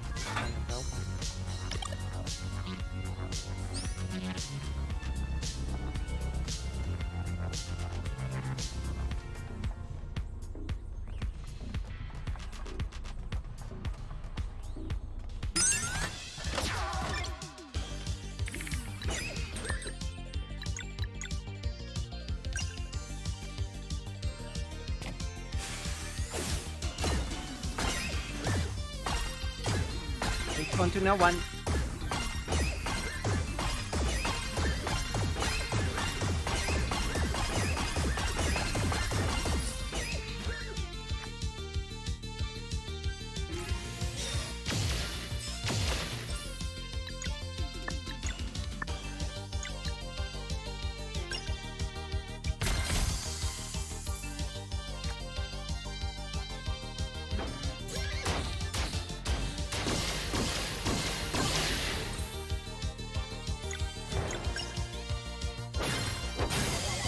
Damn, I'm so good at this game. I'm a pro.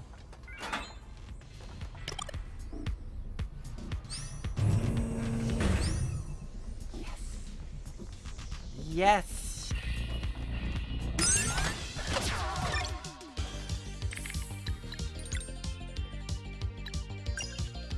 As you can see, I present to you professional gameplay.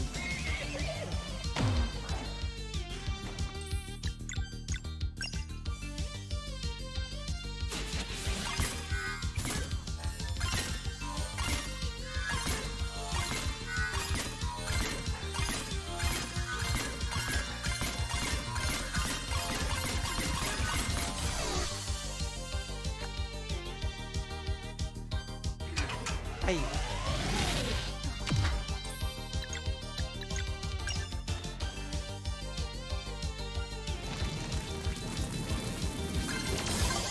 Alright, we won. There we go. We've done it.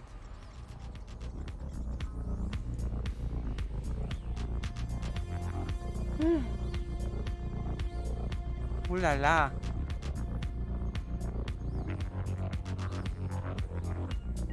To check something real quick.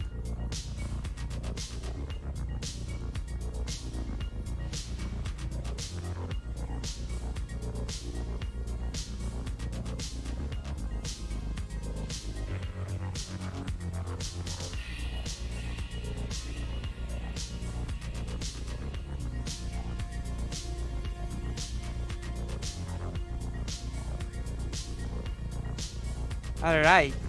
Wait, hold on. That's better.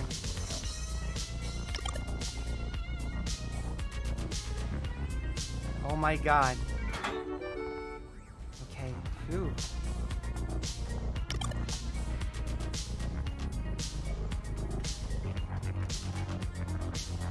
Let's go operate the crane.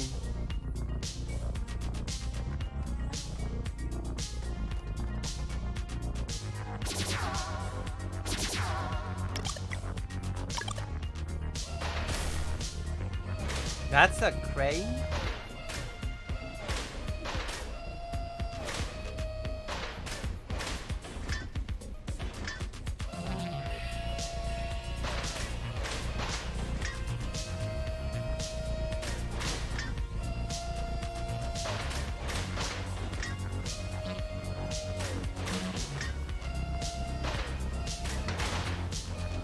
Oh.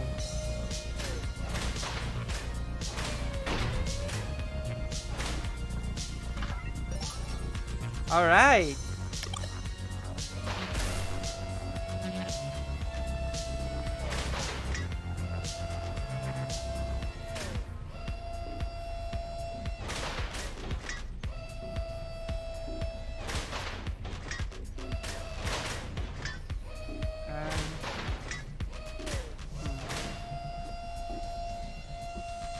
Where let's see.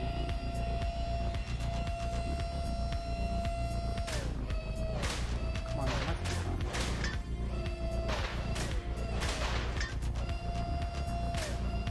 Just cannot see it.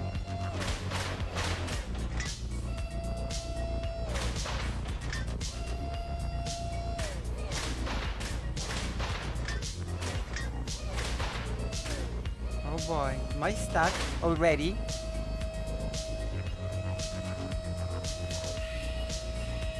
Uh-oh.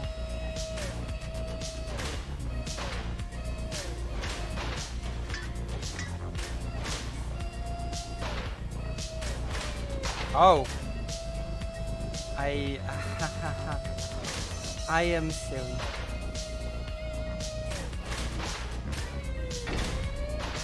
Eventually I figured it out.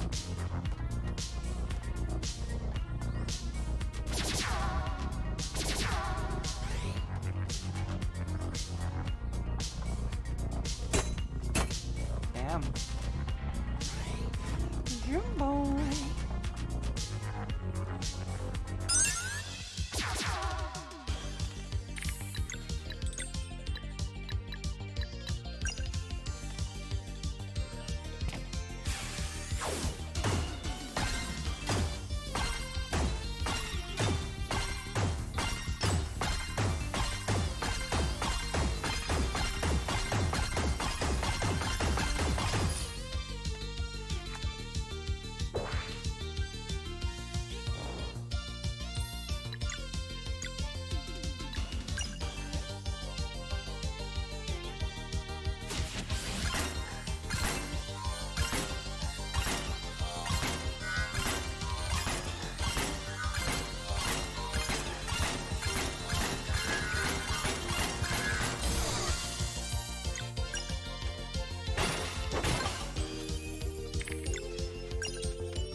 Got it.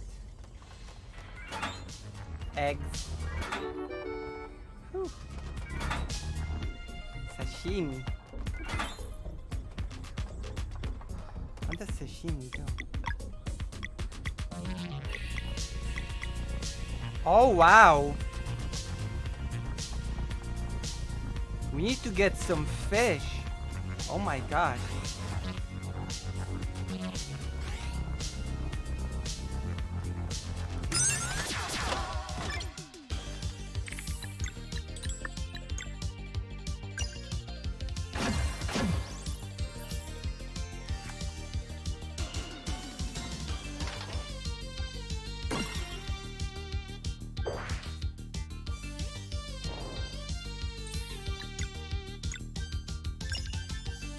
You really need to get some fish. We need to do more fishing.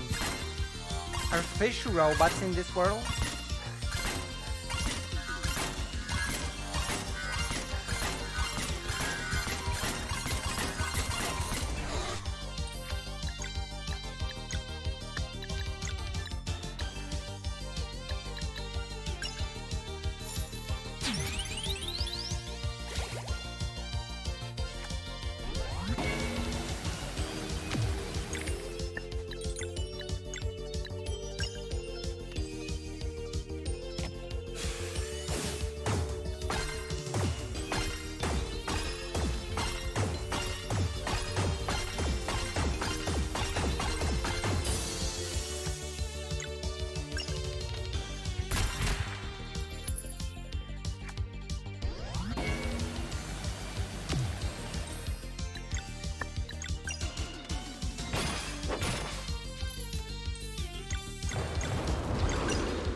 All right.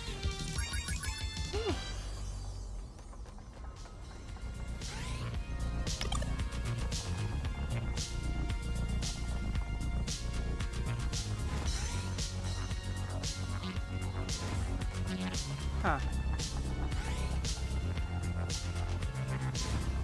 What are you supposed to do here?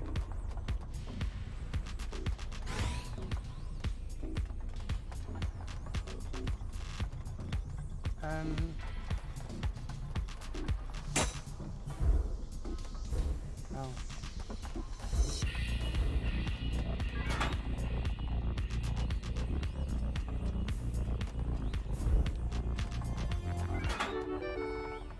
Ooh.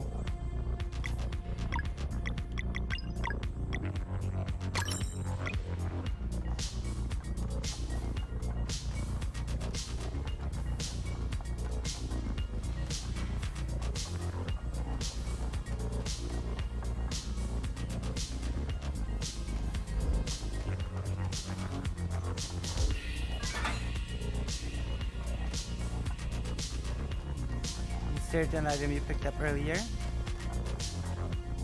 I don't think I...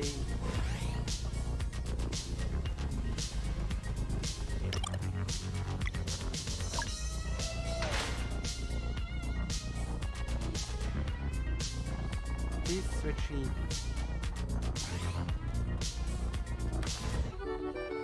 Power unit.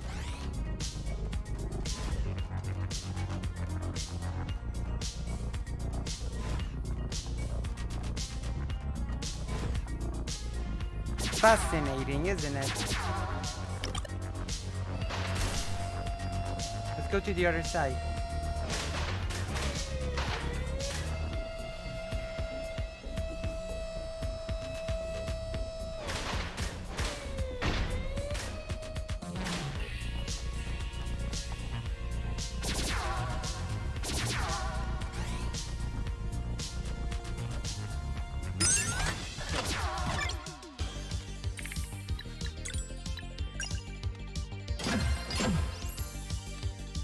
Cancel.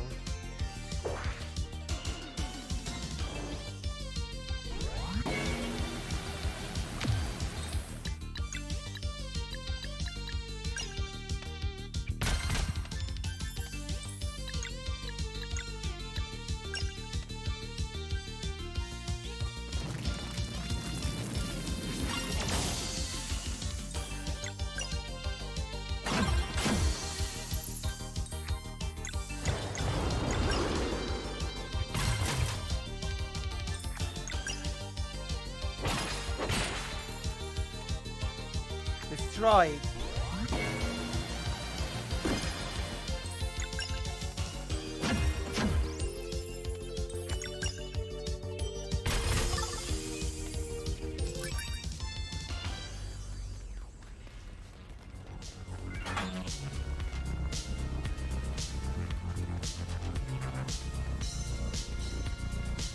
An onion in a place like this.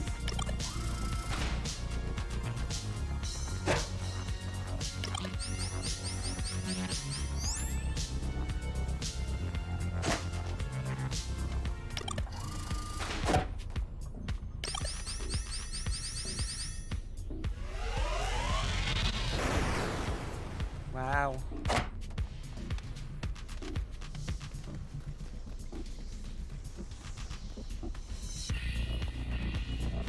What's in here?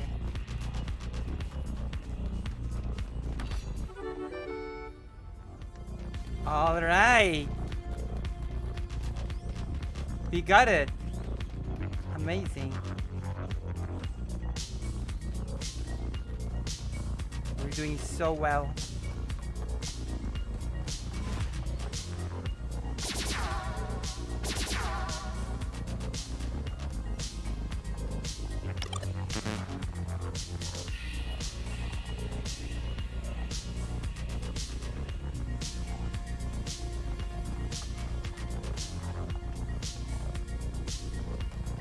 Create a device, I think.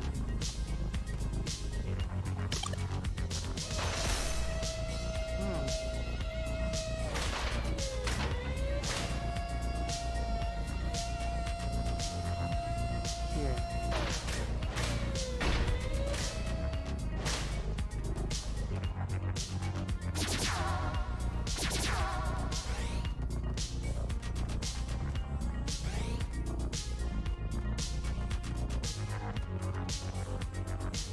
No?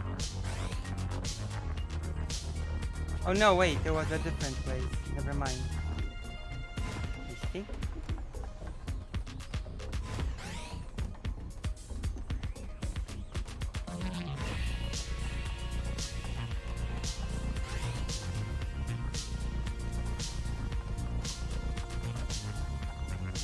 I think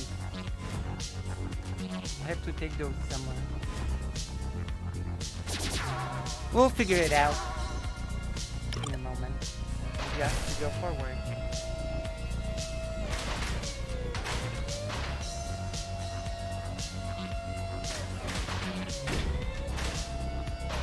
Onward and forward.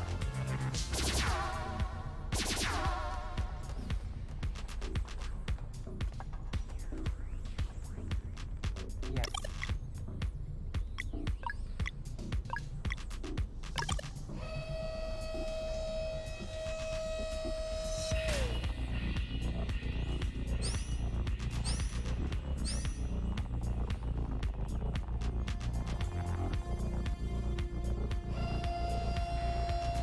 Yes.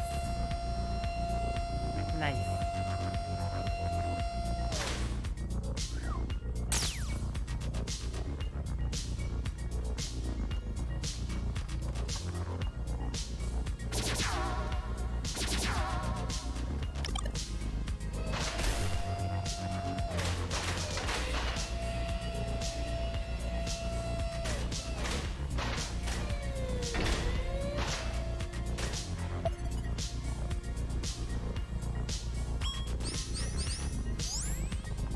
Elevator online. Perfect.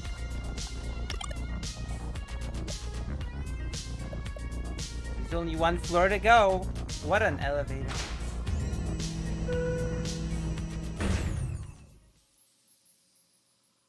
That was a fun dungeon. We have to fish. Cyborg fish. Cyborg fishy.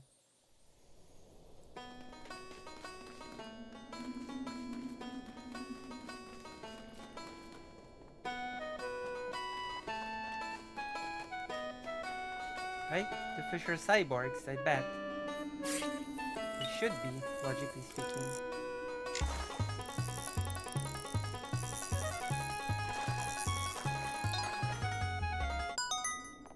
They are! Oh my god, their fish are cyborgs. Hello, Arkael. Oh, Arkael, I wanna react to your video.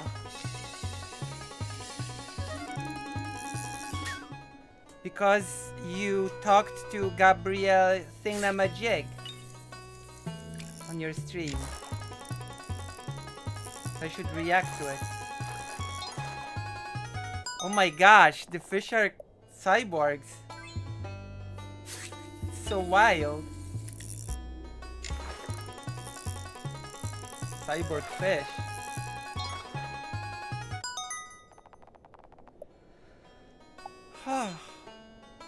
That is so wild. This is the wildest thing ever.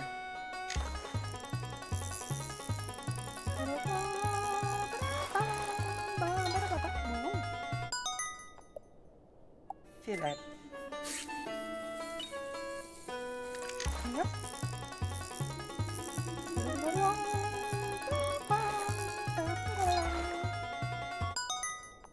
Oh, Cybernar Hermit.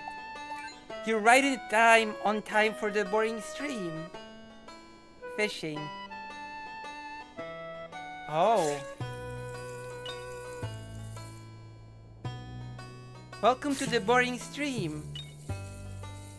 I hope you're feeling bored, because this is a boring stream. So I hope I'm delivering what I promised in the title.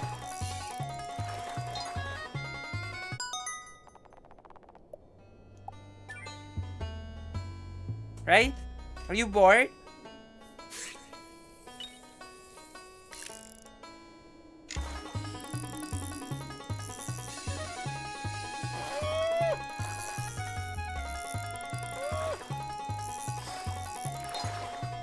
Got him. You got a laser burpat. You like fishing, but this is a boring stream. You can't have fun on a boring stream. That's not allowed. Oh my gosh. Robot. Robot fish. Let's go, let's go, let's go. Let us go. Let us go here. Whew. We fished and had fun. This is like Chrono Trigger or something. Wait a minute. I'm gonna pour myself a lovely drink. Oh my god!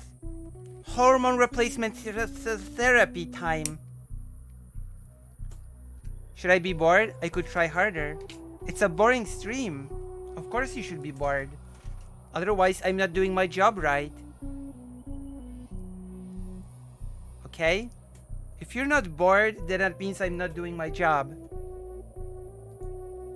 I promised a boring stream. What am I if I don't deliver? You know? A liar. Or something. I don't want to be a liar.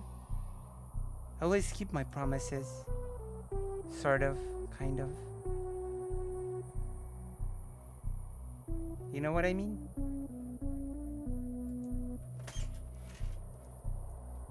Yeah.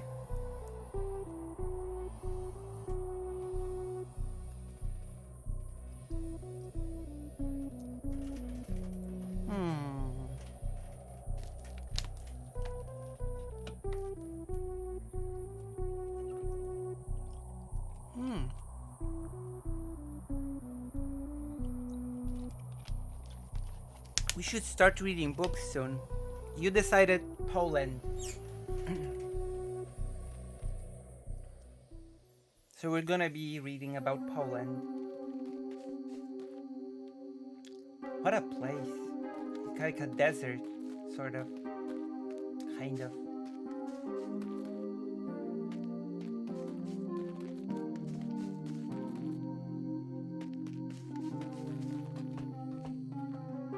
Save point.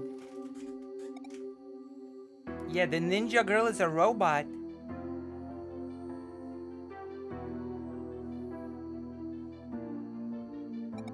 My house is all the way up. We can make our plans there.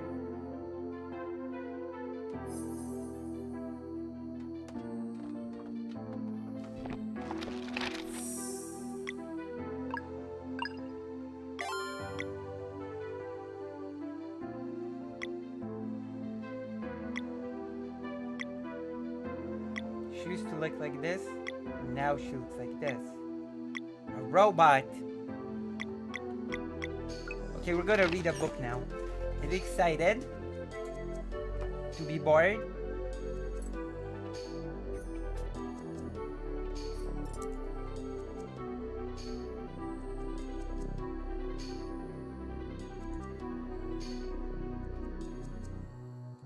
Oh yes. I promised you'd be bored. And by gosh darn, you will be bored. Not born, bored. I would be a Ninja Girl robot, to be honest. Or a cyborg. She's a cyborg. Okay.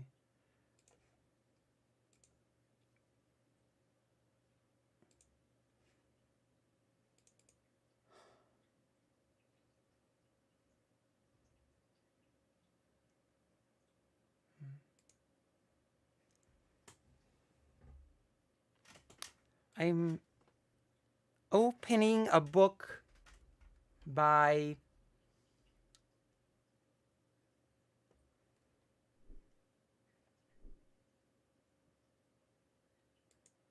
Gabriel Finder. Justice Behind the Iron Curtain. Nazis on Trial in Communist Poland. What do you say? Ready? You ready?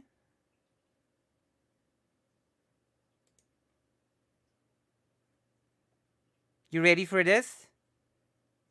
Now it's about to get really boring, so... Am I loud enough? Hold on, I'm gonna check. Hello? Hello? Ha, ha, ha. Hello? Boo, boo, boo, boo. All right. Yee. Oink. Oink, oink, oink. Wah, wah, wah. Okay, ready. I'm ready. I'm ready to kick this into the 11th hour. We're going to be reading about Poland because people requested it. All right. I am so ready for this. I warned you this was going to be a boring stream. You didn't believe me. In Justice Behind the Iron Curtain, Gabriel N. Finder and Alexander V. Prusin examine Poland's role in prosecuting Nazi German criminals during the first decade and a half of the post-war era. Finder and Prusin contend that the Polish trials of Nazi war criminals were a pragmatic political response to post-war Polish society and its desire for revenge against the German Nazis. Although characterized by numerous inconsistencies, Poland's prosecutions of Nazi exhibited a reasonable degree of due process and were not unlike similar proceedings in Western democratic countries.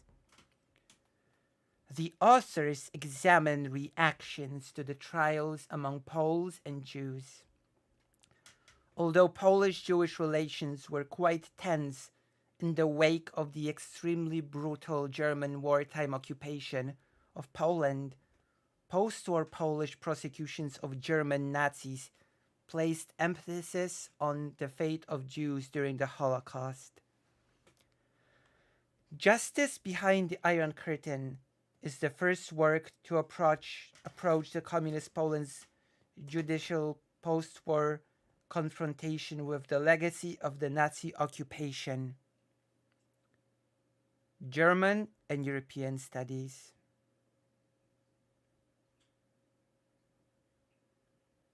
Okay, so before we move on, I have to ask, okay? Before we begin, I have to ask, am I being legible? Can you hear me well? Can you understand what I'm saying?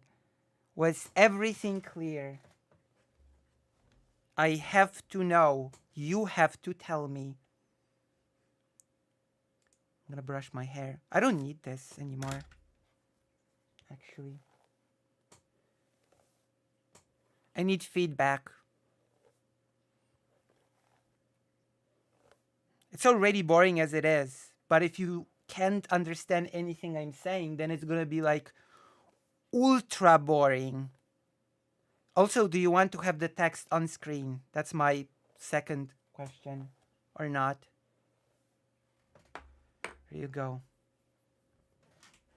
So my two questions are, am I being legible? Am I being understandable? Oh, hello, fake Alec Parker. You can also answer. And the next question is, do you want the text on screen? It's like when President Sunday does it. Yes. Yes to which? I asked two questions. You cannot just answer one yes to two questions. That's cheating. And cheating is forbidden. Yes plus yes. Okay. I'm gonna arrange this.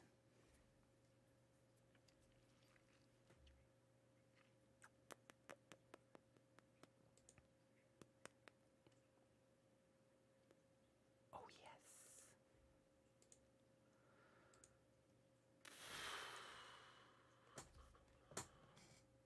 Absolutely.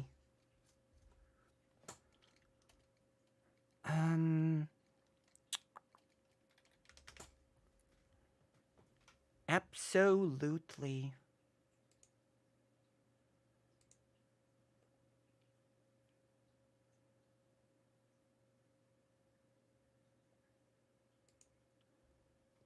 Okay, let's see.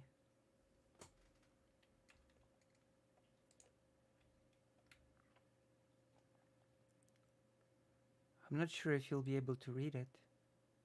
Oh gosh.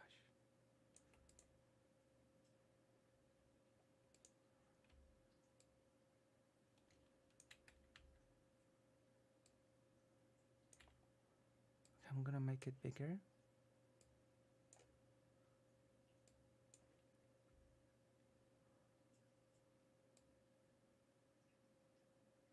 I am gonna make it bigger. Oh gosh, don't take the tour. God. Okay, let's make it bigger. Oh, that works, actually. Perfect.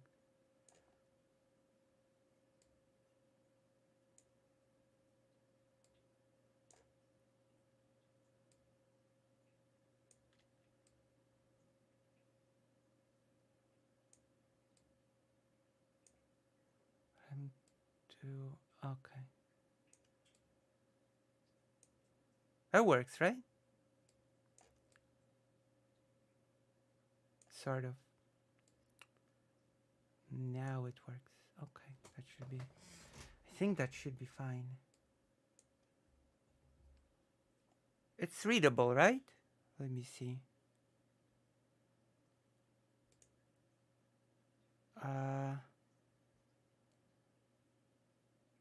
Oh yeah, it's still readable. It's still good.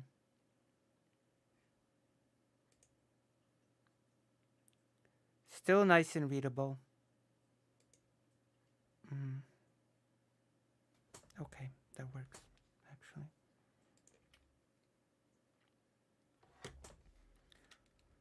Okay, the boring stream continues. Abbreviations. We need to learn all the abbreviations if we are to go through this amazing book.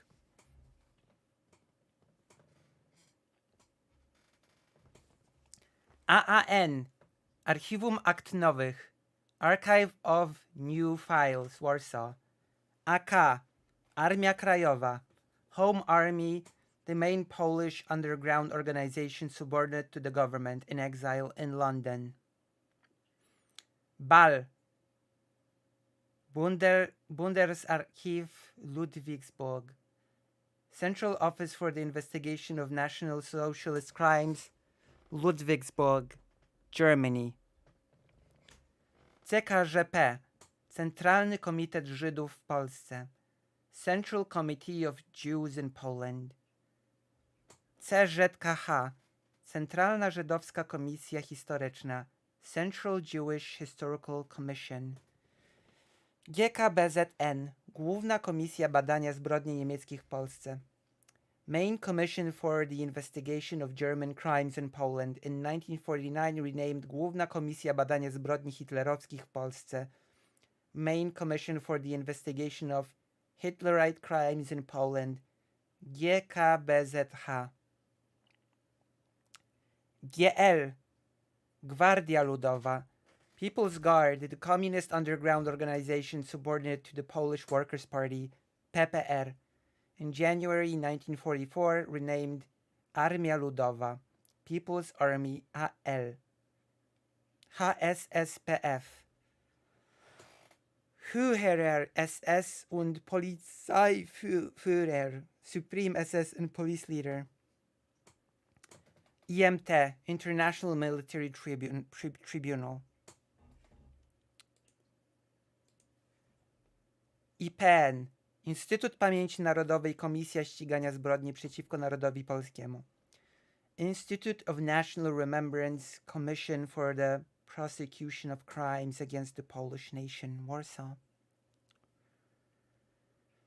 KDS, Kommandeur der Sicherheitspolizei, Regional German Command of the Security Police, which included the Secret State Police, Gestapo, the SD and the Kripo, Kriminalpolizei, German Criminal Police, KRN, Krajowa Rada Narodowa, State National Council, MBP, Ministerstwo Bezpieczeństwa Publicznego, Ministry of Public Security between July and December 1944, known as the Department of Public Security, Resort Bezpieczeństwa Publicznego. A lot of names, huh? Told you. NKWD, Narodny Komisariat Vnutrenik Del, People's Commissariat for International Affairs, Soviet Union. NSDAP, Nationalische Deutsche Arbeiterpartei, National Socialist German Workers' Party, or Nazi Party. NTN, Najwyższy Trybunał Narodowy, Supreme National Tribunal. PKWN, Polski Komitet Wyzwolenia Narodowego, Polish Committee of National Liberation. PPR, Polska Partia Robotnicza, Polish Workers' Party, Communist. PPS, Polska Partia Socjalistyczna, Polish Socialist Party. PSL, Polskie Stronnictwo Ludowe, Polish People's Party. PZPR, Polska Zjednoczona Partia Robotnicza, Polish United Workers' Party Communist, created in 1948 from the merger of PPR and PPS. TRJN, Tymczasowy Rząd Jedności Narodowej, Provisional Government of National Unity. RSHA, Reichshauptamt, German, Reich Mine Security Office. SA, Sturmableitung, Storm Detachment, Stormtroopers. SD, Sicherheitsdienst, Security Service. SIPO, Sicherheitspolizei, Security Police, the Gestapo and the Kripo. SS, Schutzstaffel, Protective Squadron. SSPF, SS und Polizeiführer, SS and Police Leader. TSKZ, Towarzystwo Społeczno-Kulturalne Żydów w Polsce, Social and Cultural Association of Jews in Poland. Urząd Bezpieczeństwa, UB, Regional Polish Branches of MBP, Robotnik means worker, that's right. UN WCC, United Nations War Crimes Commission. USHMM, United States Holocaust Memorial Museum, Washington, D.C. ZPP, Związek Patriotów Polskich, Union of Polish Patriots in the USSR. Żich, Żydowski Instytut Historyczny, Jewish Historical Institute Warsaw. ŻOB, Żydowska Organizacja Bojowa, Jewish Combat Organization. ŻZW, Żydowski Związek Wojskowy, Jewish Military Union. And that's it. We went through all the abbreviations. Maps. Now we go to maps. But not that sort of maps. Okay? Not that sort of maps.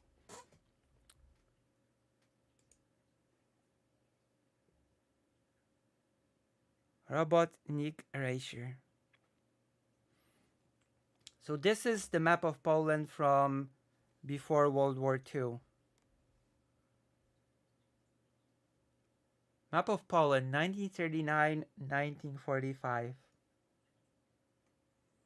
As you can see, Lviv was part of Poland, and Vilnius was part of Poland. I've been to the Holocaust Museum in DC. Oh, how was it? How was the Holocaust Museum in DC? Look at here.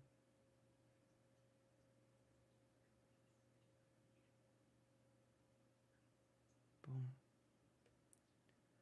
Borders of Poland before September 1st, 1939 are those. The thinner borders of other states before September 1st, 1939. Romania, Kingdom of Hungary, Protector of Bohemia and Moravia, border of Republic of Latvia, border of Republic of Lithuania as of September 1st, 1939,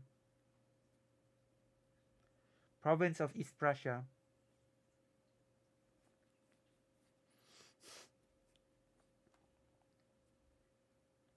line of partition of Poland between the Third Reich and the USSR before 22nd June 1941. Here, that was the line of the partitioning of Poland. Before Barbarossa. Adapted from Territories of Poland occupied by the Third Reich by Lonio 17, Wikipedia Commons used under blah blah blah. Map of Poland in 1945. This is where it gets interesting. This is what the USSR took. Okay? And this is what the USSR took from Germany and gave to Poland. Which recently the USSR, of course, said that Poland should give it all back to Russia. Because Russia is wild. Russia said that this and all this should go to Russia because Russia gave it to Poland graciously, and Poland is a bunch of unthankful bastards, including me. It was sad, of course, but very powerful. The first thing you do when you get into it is walk through one of the actual train cattle cars used to take people to the camps. Yeah.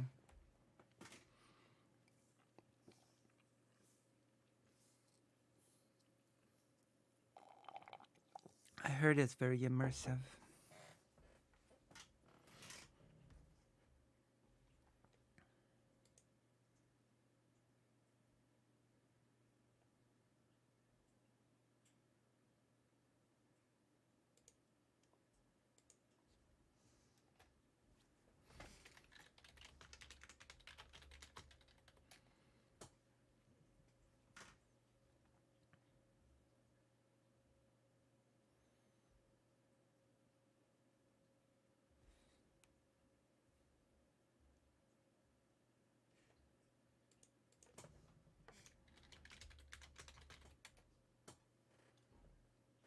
writing with someone. All right. Uh,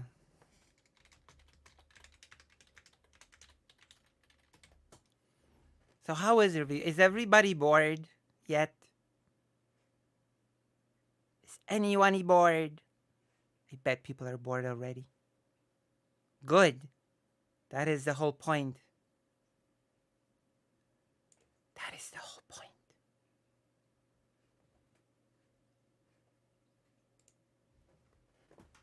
So yes, USSR took away this, gave Poland. This is a bit misleading. Annexed by Poland, annexed by Soviet Union. It was more annexed by the Soviet Union and given to Poland, as Russia puts it, at least.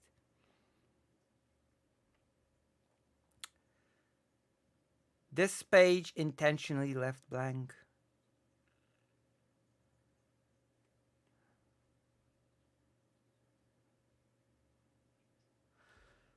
Justice behind the Iron Curtain. Nazis on trial in communist Poland. Let's go. Let us go.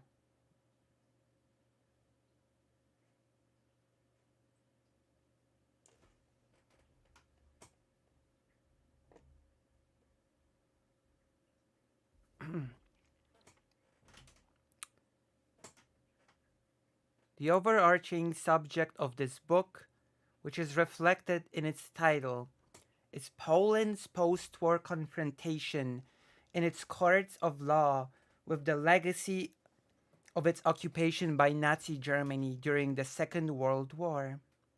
The country's occupation by German forces was oppressive, violent, and murderous, to be sure. In the wake of the war, all Allied nations wanted to prosecute war crimes and humanitarian atrocities committed by the Axis powers on their soil. But the Polish case was exceptional by any standard. In the course of 6 years, Poland was subjected to 3 foreign occupations between 1939 and 1941. It was divided between Nazi Germany and the Soviet Union. From 1941 to 1944, it was occupied solely by German forces, and progressively from mid-1944 through the spring of 1945, while the Germans were in retreat, it again fell under Soviet domination, remaining so after the war's end. Both occupiers subjected Poland to extensive social engineering, which involved the elimination of that country's national elites and the mass relocation of its population, not to mention mass murder. Among all of the European countries affected by the war, it was Poland that suffered the highest death rate. 6 million, or about 17% of its pre-war population. German terror alone claimed the lives of approximately 5.5 million Polish citizens, including 3 million Jews. Most Poles quite understandably wanted the Germans and Austrians who had been active in Poland during the occupation and who were responsible for this horrific carnage to be brought to justice. At the same time, however, the political circumstances in post-war Poland were extremely volatile.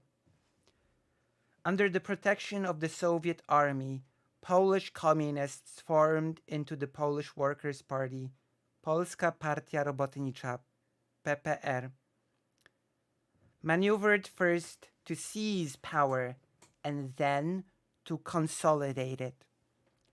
Even though most Poles viewed them as stooges imposed by a hostile foreign entity, in the immediate post-war years, the non-communist armed underground had controlled much of the countryside, and non-communist political parties had still been represented in the government.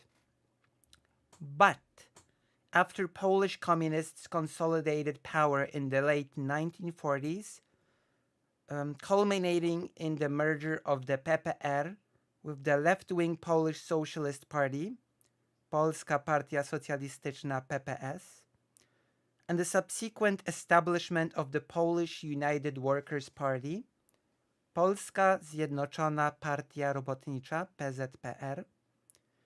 In December 1948, they imposed a repressive Stalinist form of communism on the country. Until the end of Stalinism, the Soviet dictator died in 1953, and the consequent political thaw, Odwilż, in 1956, the communists were preoccupied with repressing political opposition, and many members of the non-communist parties were imprisoned or executed on trumped-up charges. Accordingly, trials of German and Austrian Nazis played a less important role in Poland's official reckoning with the past. Nevertheless, reflecting the desires of the average person on the street, the upper echelons in the PPR, later the PZPR, in order to demonstrate the impartiality of Polish law, which had been reconstituted in the post-war era under communist rule, supported a concerted effort by the Polish legal system to bring Nazi criminals to justice. In an article published in the Polish press during the trial of the commandant of Auschwitz, Rudolf Höss, a prominent prosecutor, Tadeusz Cyprian, referred to historical justice as a task well suited to the new judicial system. In this instance, the court itself would write the history of the crime. Since in post-war Poland, the prosecution of Soviet crimes was out of the question, the trials of Nazi criminals became the sole avenue for post-war retribution, and as well as the sole venue in which all segments of Polish society, regardless of political affiliation, could come to some consensus. Given that they functioned in the politically and ideologically loaded post-war context, the war crimes trials in Poland raise many legal and moral questions of historical importance, especially when one considers that law in Soviet-dominated Eastern Europe was subordinated to political expediency, and that questions of individual guilt were often irrelevant. Okay? So far so good?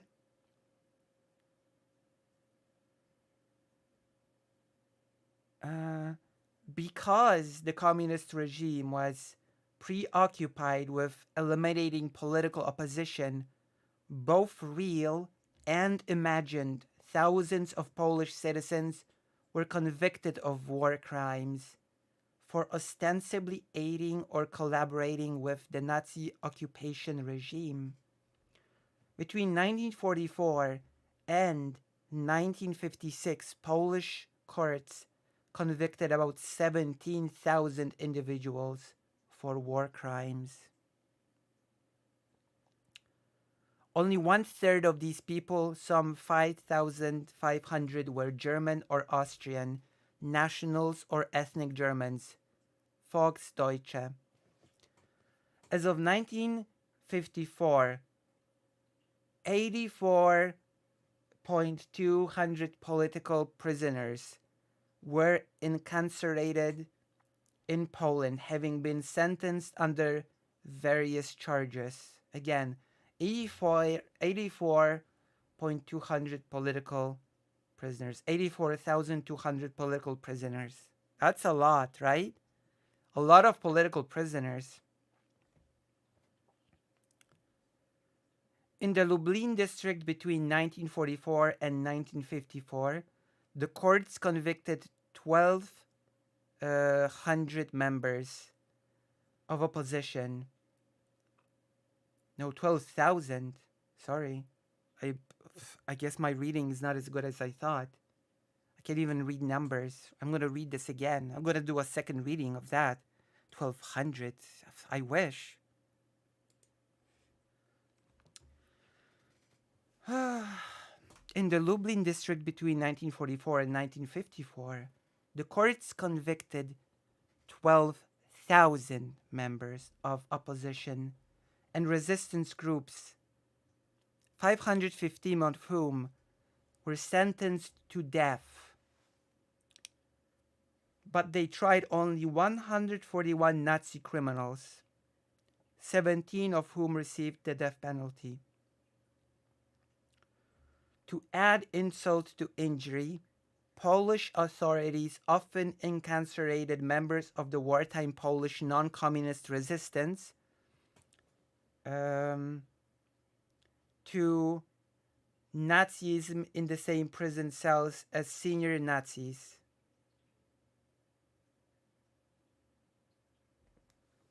Kazimierz Moczarski, an officer in the Home Army, Armia Krajowa, AK, the underground military organization of the Polish government in exile, which was headquartered in London, shared a prison cell for 225 days with SS Gruppenführer Lieutenant General Jürgen Stropp, who had been in charge of the German forces that liquidated the Warsaw Ghetto and suppressed the Warsaw Ghetto uprising in April-May 1943. And this is an interesting story because Kazimierz Moczarski, during those 225 days, since he was accused of being a Nazi by the new Polish government, Stropp, who liquidated the ghetto, felt comfortable around Moczarski. So he was very candid in conversation, which meant that Moczarski got a really accurate testimony from the SS general. And so Moczarski was also sure that he was going to be executed. And he says that this heightened sense of being close to death caused him to acutely remember all the conversations with Stropp. And that resulted in him writing his famous book, Conversations with the Executioner, in which he lays out a psychological portrait of Stropp based on the interviews he conducted during those 225 days, and sort of created a thesis of how Nazism rises to prominence. Isn't that interesting? Another interesting trivia that I can give you about Stropp is that Stropp was the person who personally detonated and blew up the Great Synagogue in Warsaw, which was then never rebuilt. So Jürgen Stropp is a very infamous person when it comes to the history of Poland, and especially when it comes to the history of Jewish people in Poland. Right. So that's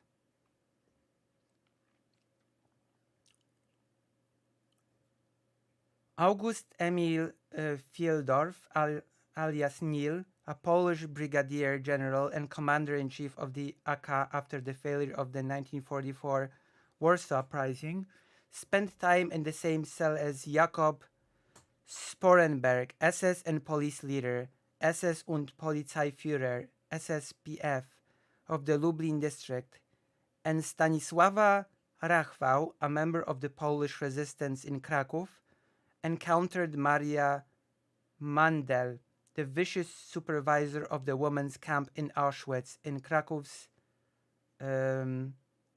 Montelupich prison, which the Gestapo had used during the war to imprison Poles. It is beyond doubt that the communist regime was more concerned with the political opposition than with Nazi culprits, and that it misused the Polish legal system to persecute Polish citizens whom it viewed as political opponents, even tarring some of them with the same brush as they applied to the Nazis. All of this raises the questions: was Polish officials' professed commitment to punish Nazi criminals merely a smokescreen to appease popular sentiments? In our opinion, the answer is no.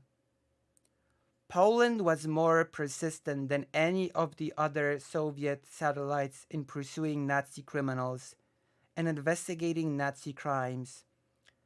Around 5,500 German Nazis were put on trial in Polish courts in the first decade or so of the post-war era. A not inconsiderable number in its own right. And in addition to this, from 1944 to 1985, Polish authorities investigated between 80,000 and 100,000 cases. Truth be told, the Allies were less responsive to the extradition efforts of other Eastern European countries than they were to those made by Poland.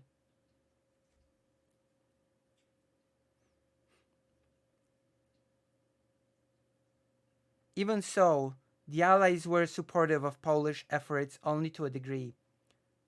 Many, if not most, Nazis wound up in Allied-occupied Western Germany, and with the onset of the Cold War, the Americans and the British grew increasingly reluctant to extradite alleged war criminals in their custody to Eastern Europe.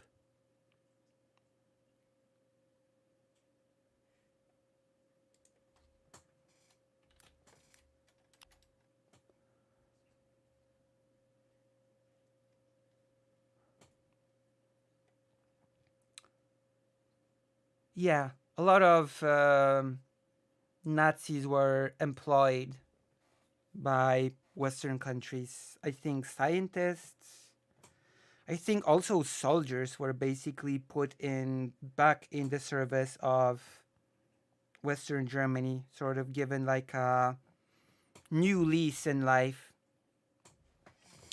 The war criminals were not sent to custody to Eastern Europe. A lot of them were not, because they were deemed useful. They had experience, they had training, so they were deemed useful against the new Soviet threat. That was basically the whole idea. Also, been to the Holocaust Museum in Washington, D.C. For me, the most impactful part was seeing display of a bunch of shoes laid out. I think it was very impactful because I could see so many different types of shoes, including little shoes for children. Soldiers were put back in NATO, but also the Warsaw Pact. Also, by the way, in Auschwitz, you can see strands of hair because people were shaved. And also you can see all the glasses, spectacles, like this. I think shoes as well. Personal belongings sort of piled up, like glasses, shaved hair, stuff like that, It's quite the powerful image. You're right.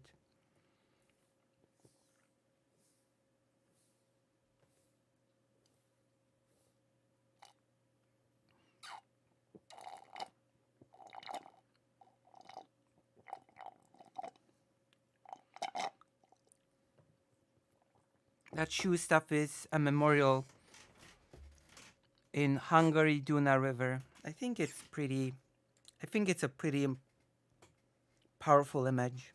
It speaks to people. It's sort of, you think to yourself, all those shoes, they belong to someone. And then, you see like the leftover after the victims, and you can't help yourself but to think about them. Many Jewish and other prisoners would have been sent to camps instead.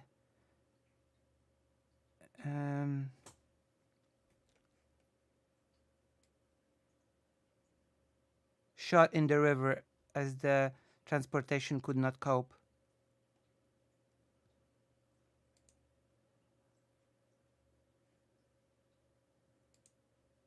You think about the people, yeah. As you should. I think we abstract things like that far too much. You know?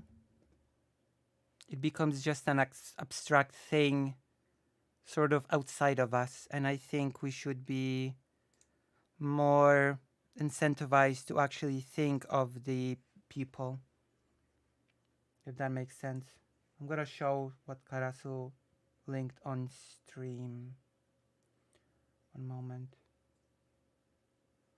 Apologies. We actually have not done any reactions today, so I don't have the browser prepared.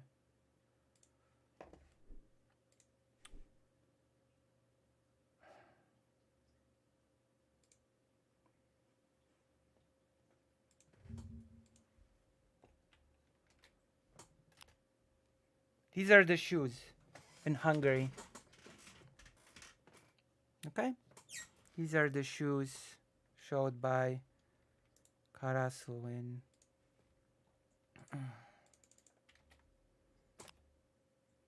to the memory of the victims shot in the Danube by Arrow Cross militiamen in 1944-45 because the transport could not cope with so many people. They were executed on the spot, so to speak.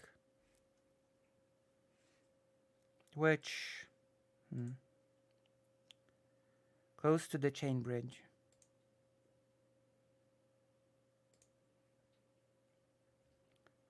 So yeah, that's basically how it all transpired. Let's return to the book.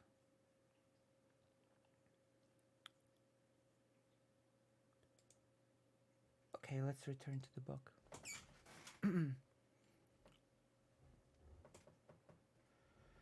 By 1947, Polish authorities had handed the Western Allies the names of between 12,000 and 15,000 individuals accused of committing atrocities in Poland, but only some 1,800 had been extradited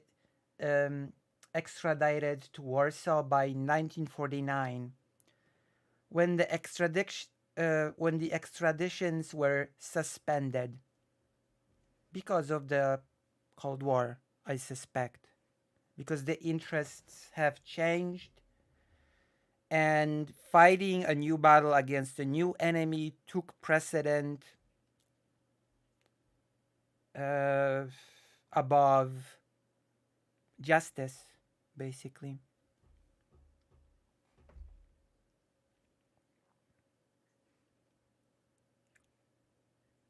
That is actually an interesting question. I just thought of an interesting question. It was called Operation Paperclip. That's one of the programs the USA used to transport Nazis to the USA. I'm learning. Nice. Learning is good. So, I'm gonna ask a very, a question that's gonna be, what's the term? provocative. I'm going to ask you a provocative question now, okay? We all believe in sort of rehabilitative justice, right? So here's a question. Could this form of taking the Nazis and putting them to use in a new role be considered a form of rehabilitation? Yes, no, and of course I would like some sort of form of why do you think yes or no? Making this an interactive exercise. Could this be considered a form of rehabilitation? Couldn't it? And if so, then why? I want your opinions. I'm genuinely interested. Definitely no. And now I'm waiting for the why.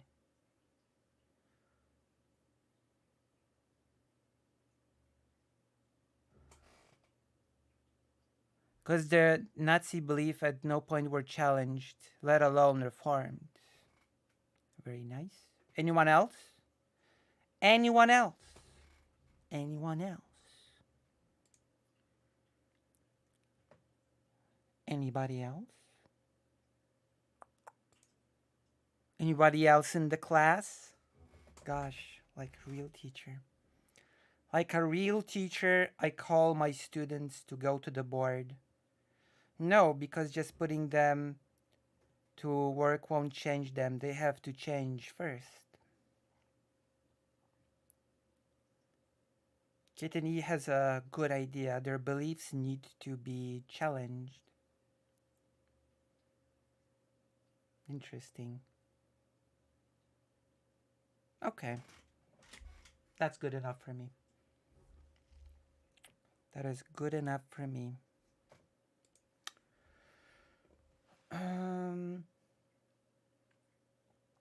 After the war, the Polish authorities vigorously pursued Nazi war criminals, yet only a few scholars in or outside Poland have investigated this. No monograph on this topic has been written in any language. This book aims to fill this lacuna in studies of Poland under communist rule and to expand the treatment of the post-war trials of Nazi criminals to include countries behind the Iron Curtain. However, this book is not a study of Polish post-war justice in general. Hence, the trials of political opponents and native collaborators are beyond its scope. That makes sense. To me, it makes sense. We're not watching YouTube videos, Kitty. I'm gonna click the link anyhow.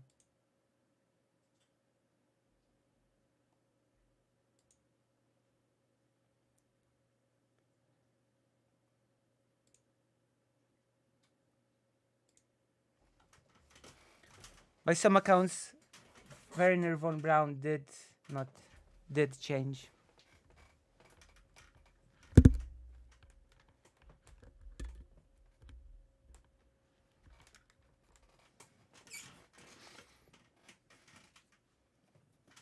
I mean, it makes sense that it's beyond the scope of this book. This book has a very particular focus.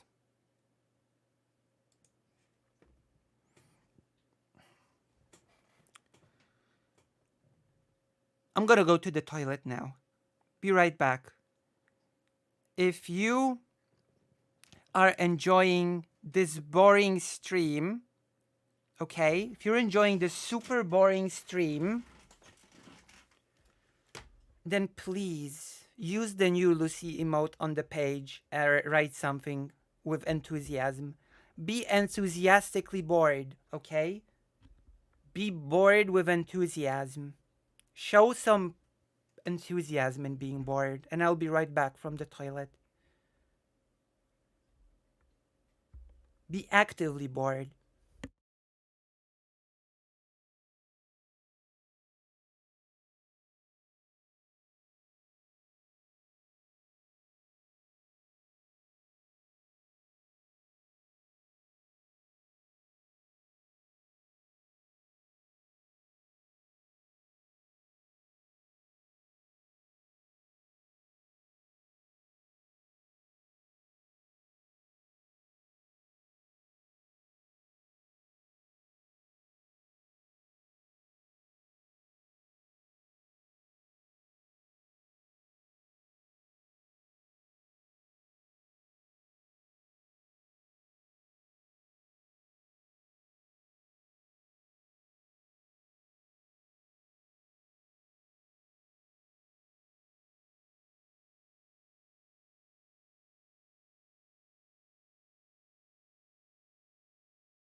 What if I'm not bored?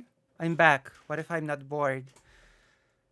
Then the stream is a failure. If you're not bored, then the stream is a failure.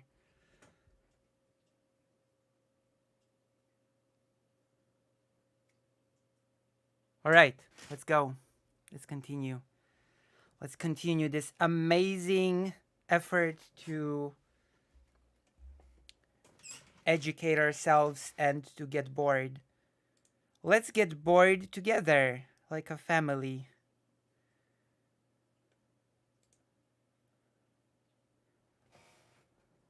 Okay?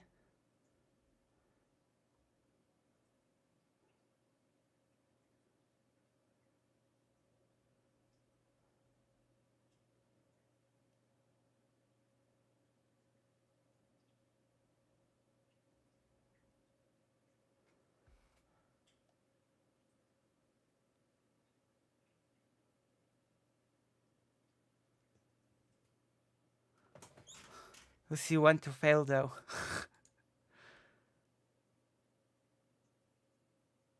What kind of board? Poplar, setter? I mean, that's up to your taste. Okay.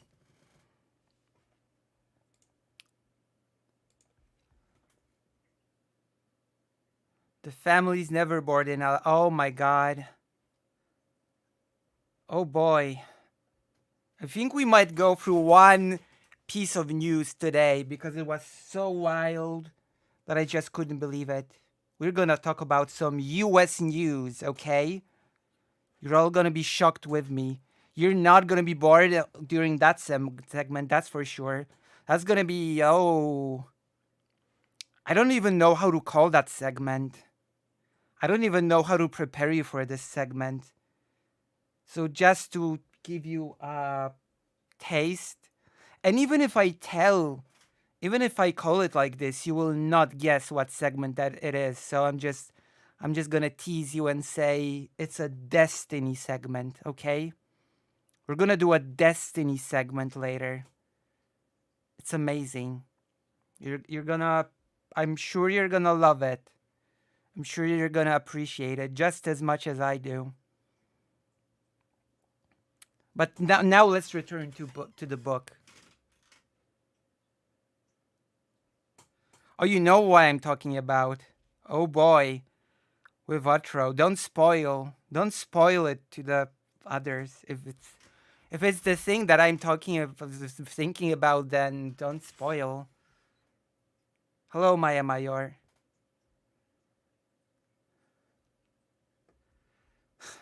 Oh boy, don't spoil the breaking news, the Destiny breaking news. Okay, let's continue.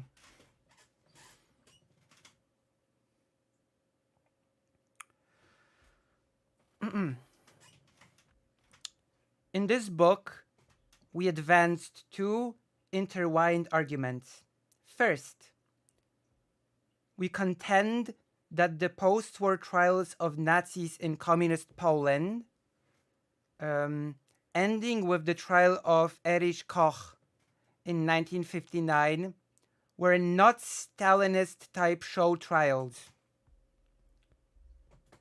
On the contrary, although they were not immune from inconsistencies, Polish trials for Nazi crimes exhibited a fair degree of due process and resembled similar proceedings in Western democratic countries, which displayed their own share of distortions and contradictions. Furthermore, the trials had an integrative social function. After 6 years of brutal German occupation, they constituted a pragmatic and popular political response to post-war Polish society's strong yearning for justice and vengeance. Thus, although the communist authorities had every intention of exploiting the post-war legal system in order to eliminate the political opposition, they left the prosecution of Nazi criminals, which in their minds was secondary, to the judicial neutralization of political opponents, more or less alone. At a time when the repression of real and alleged opponents of the regime was reaching its peak, Polish judges, prosecutors, and the defense counsel active in war crimes trials were afforded significant latitude to try these cases applying conventional legal and moral standards comparable to those found in contemporary trials of Nazis in the West, including the Nuremberg trials. And since many had received their legal training in the interwar period, they took advantage of this unique opportunity to follow their inclinations to conduct these particular trials in the spirit of the rule of law. By the same token, the trials of Nazis which resonated in Polish political circles and Polish society alike afforded average Poles an opportunity to gain more or less unvarnished insight into the criminal liability of individual Nazi perpetrators of mass terror, destruction, enslavement, and genocide. So basically, we've read it, like basically the government was so busy persecuting Polish political opponents that it left the courts alone to conduct fair trials against the Nazis, which I actually find to be quite interesting in its own right. No? Like, I would not think that something so bad against the Polish political opponents would actually weirdly result in something positive in this difficult political system that Poland has found itself in after the war. I wouldn't expect the Nazis to just outright get fair trials in Poland after the war, to be quite honest with you. I would actually expect them to be Stalinist, right? Like, you know, trials. But I guess the very, I guess the very specific circumstances created an opportunity for the judges to and lawyers and prosecutors to just conduct fair trials.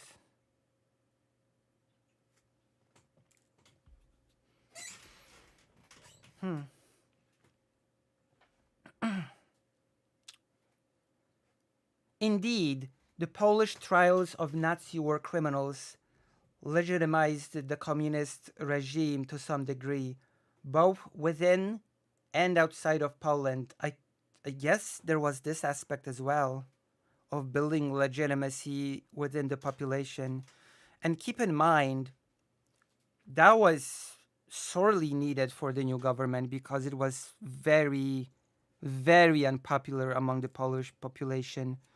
Like this very book, earlier we read that most of the Polish citizens viewed the new government as stooges of the Soviet Union.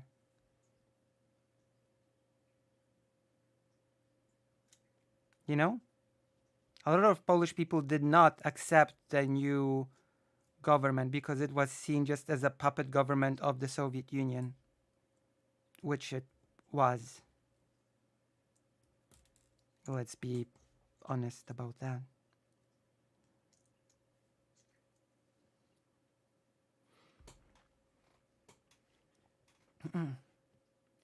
Second, we argued that as much as it was possible in post-war Eastern Europe in general, and in post-war Poland in particular, in an atmosphere permeated by anti-Semitism to varying degrees even after Auschwitz, the Polish trials of Nazi culprits addressed the Nazi genocide of the Jews.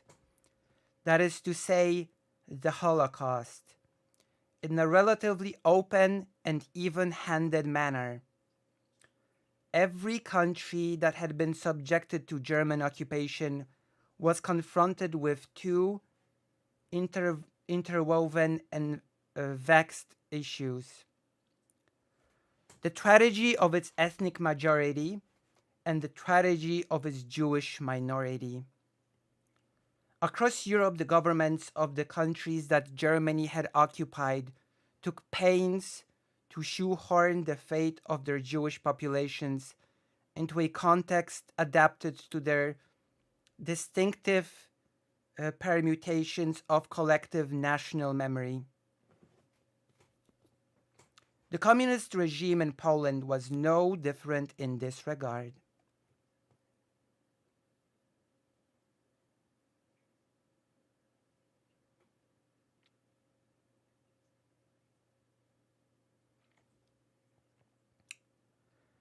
As part of an effort to soften the strong popular aversion to the Soviet-installed regime, official discourse in Poland set out to shape collective memory by highlighting the horrific losses of the nation without making distinctions between ethnic Poles and Jewish Poles. According to official propaganda, therefore, the suffering of Poland's Jews flowed from and was a byproduct of Nazi Germany's war aims, which were to conquer, exploit, enslave, and murder the Poles and other Slavic peoples. Of course, this is a lot more complicated than that, because we now know perfectly well through certain speeches, documents, etc., that while the that basically people like Polish people were viewed by the Nazis as human animals. Human animals are to be treated well until till they're useful. We don't care if they die while working for us, but they're animals basically. So there is no necessity to necessarily eradicate them all. Is the point. Well, Jewish people and the Romani people, by the way, Jewish and Roma people, were seen as a disease, right? Jewish people and Roma people were seen as like germs to be eradicated no matter what. And this is a very important and interesting distinction, okay? Because since Polish people were human animals, there were certain elements within Polish people that were seen as worth preserving and brought into the German culture. And so the Nazis decided that these favorable elements would be preserved through the abduction of children and raising them as Germans, which was a big practice in Nazi Germany, just as Russia is doing now to Ukraine. And in a roundabout way, my grandfather from my father's side was one such a child. My grandfather from my father's side was sent to a concentration camp along with his father. And I'm not entirely sure on the timeline. I would have to somehow look into it. But in the concentration camp, my grandfather's father died. And somehow he was taken out of that camp. I'm not sure by how. He was taken out of that camp and adopted by a German family that took care of him. And then the timeline gets hazy, and during the liberation by US soldiers, my grandfather sort of went with the US soldiers, worked for them even a bit, and I think as a translator, and then returned to Poland with them. It was basically something like that. And interestingly enough, even though my grandfather from my father's side went through all these experiences, which might feel very counterproductive, not counterproductive, okay, this may feel very counterintuitive, but he actually developed a great love for Germany. He died when I was 10. He died when I was 10. He had brain cancer and which spread to basically to his entire body. But as much as I remember him, he was always throwing in German words into sentences, and he always praised Germany. He always said that Germany is a very tidy and organized country, and he always, I don't know, he always had good words for Germany when I was small. So I guess this is interesting, isn't it? Even though basically he was taken to that concentration camp when his father died, etc. I guess that family that sort of took him in was, I don't know, such a positive thing for him that he sort of just, which I always found to be very interesting. It just shows that things aren't always as black and white as, as we might think. Things can be very complicated. Human relationships can be very, very complicated, and how we view certain things can also be very, very complicated.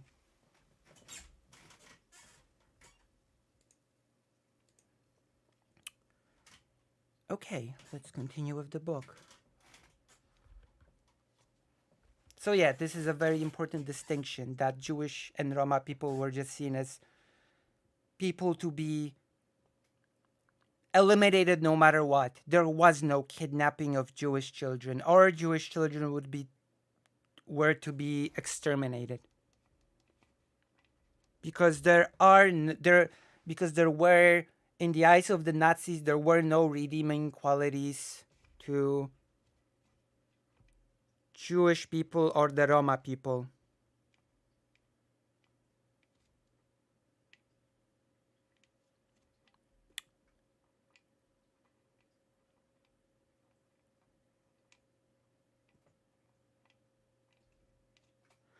The Romani people called it the Poraimos. Yes, that's right. Which means the devouring.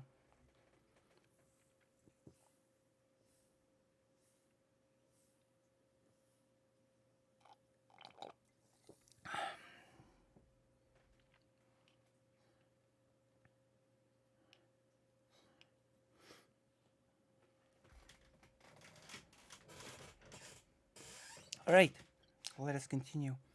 Actually, the family that took him in sent him letters, even after he was living in Poland, well into adulthood. He received letters from them when I was already alive. They stayed in contact, believe it or not. They remain in touch. Okay, but enough about that. Enough about that. We can continue reading the book.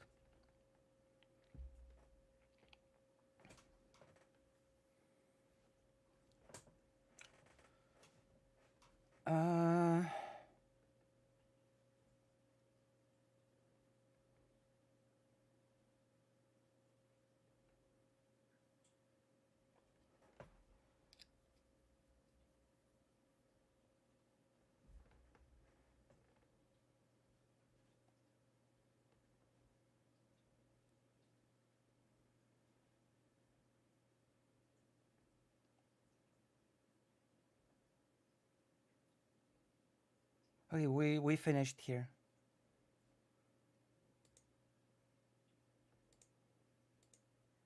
We finished here.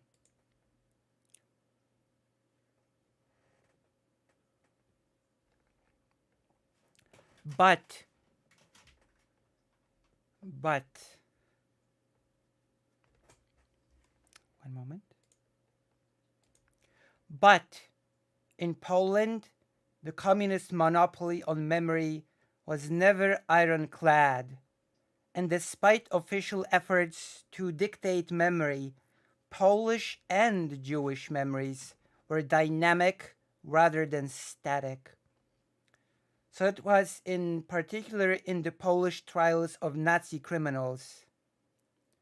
Thus, during the Polish trials of Nazis, Polish courts and legal personnel generally acknowledged the distinctiveness of the Nazi genocide of Poland's Jews.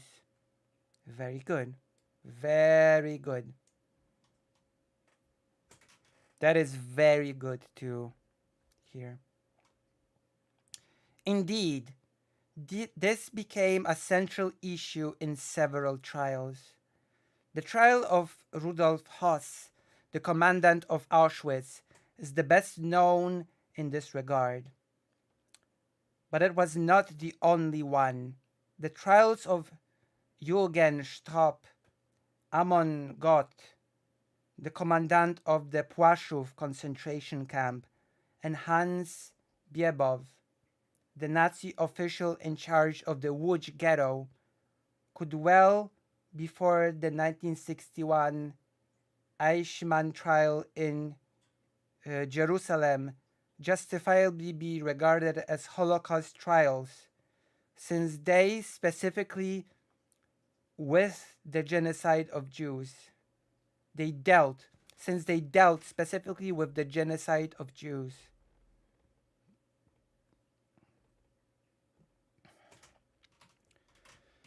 Importantly, the participation of Jewish eyewitnesses and historians in these trials, which Polish legal officials, to their credit, welcomed, helped offset the tendency in Poland and in the rest of Eastern and Western Europe to erase the distinction between Jewish and non-Jewish victims of Nazism.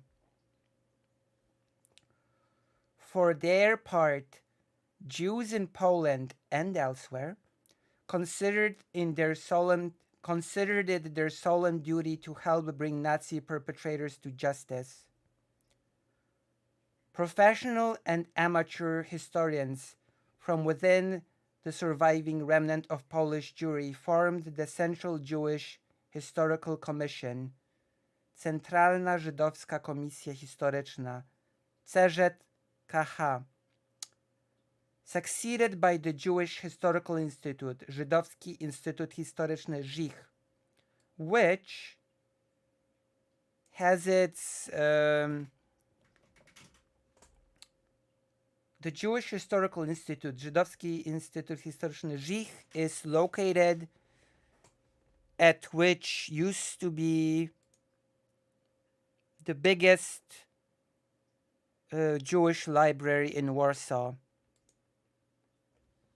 which was co-opened by the first rabbi of the Great Synagogue of Warsaw. Okay? So Żych is a big deal. I pretty often actually visit this place. It has a great archive of historical materials. It has a great bookstore. It's a pretty neat place.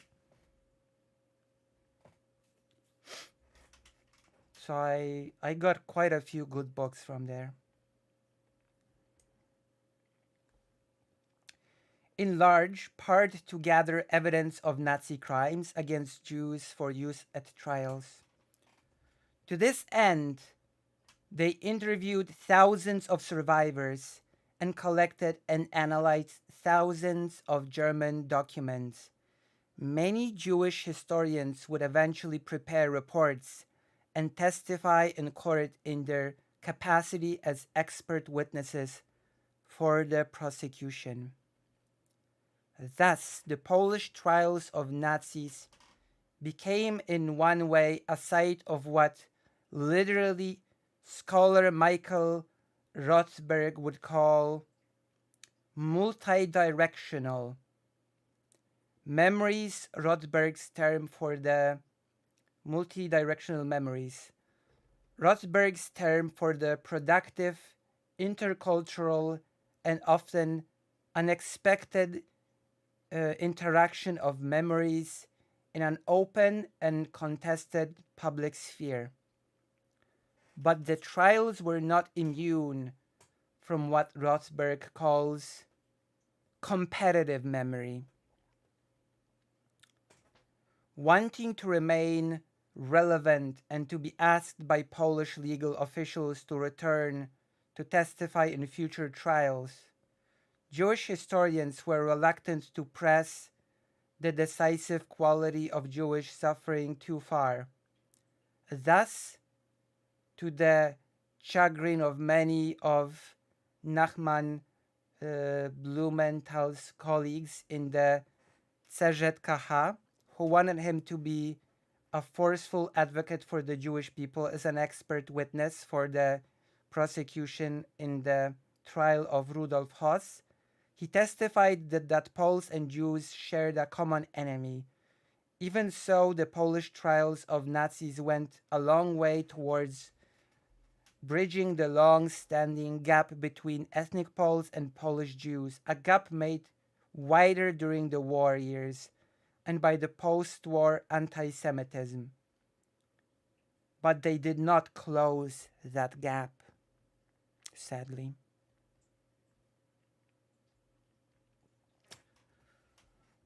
The anti Semitism of post war Poland is a chapter of history that deserves its own conversation, and how it led to many people leaving in the direction of the modern day Israel.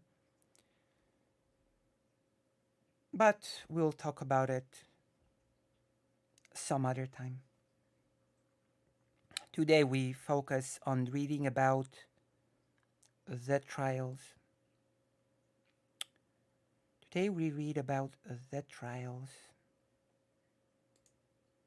Okay. The format of this study is predominantly chronological and thematic.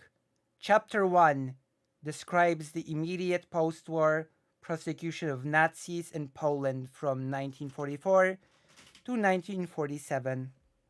The pursuit of Nazi criminals was a high priority in the minds of Polish leaders during the Second World War. Both the Polish government in exile, based in London, and after 1944, the Soviet-sponsored Polish Committee for National Liberation, Polski Komitet Wyzwolenia Narodowego, PKWN, declared their intent to punish war criminals and their accomplices after the war. This chapter thus explores the competing efforts of communists and London-based Poles to promote post-war justice, as well as the communists' plans for war crimes trials once they had been installed in power during the Red Army offensive in the summer of 1944, and their vision of these trials intended function in a future communist state. In this context, we trace the promulgation of new laws to confront Nazi criminality and the establishment of special penal courts to administer post-war justice, a process propelled by pervasive hatred of Germans, who also considered the role that the Nazis' mass murder of Jews played in Polish leaders' political calculations.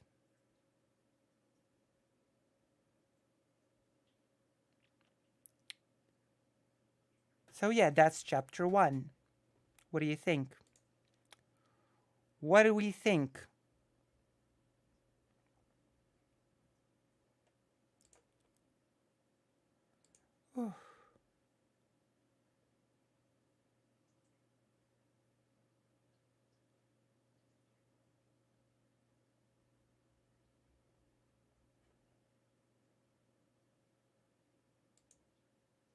So how are we feeling?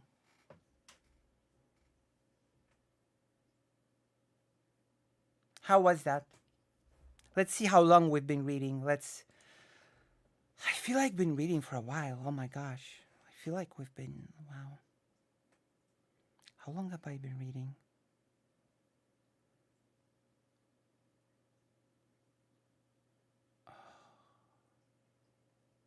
Oh my. An hour.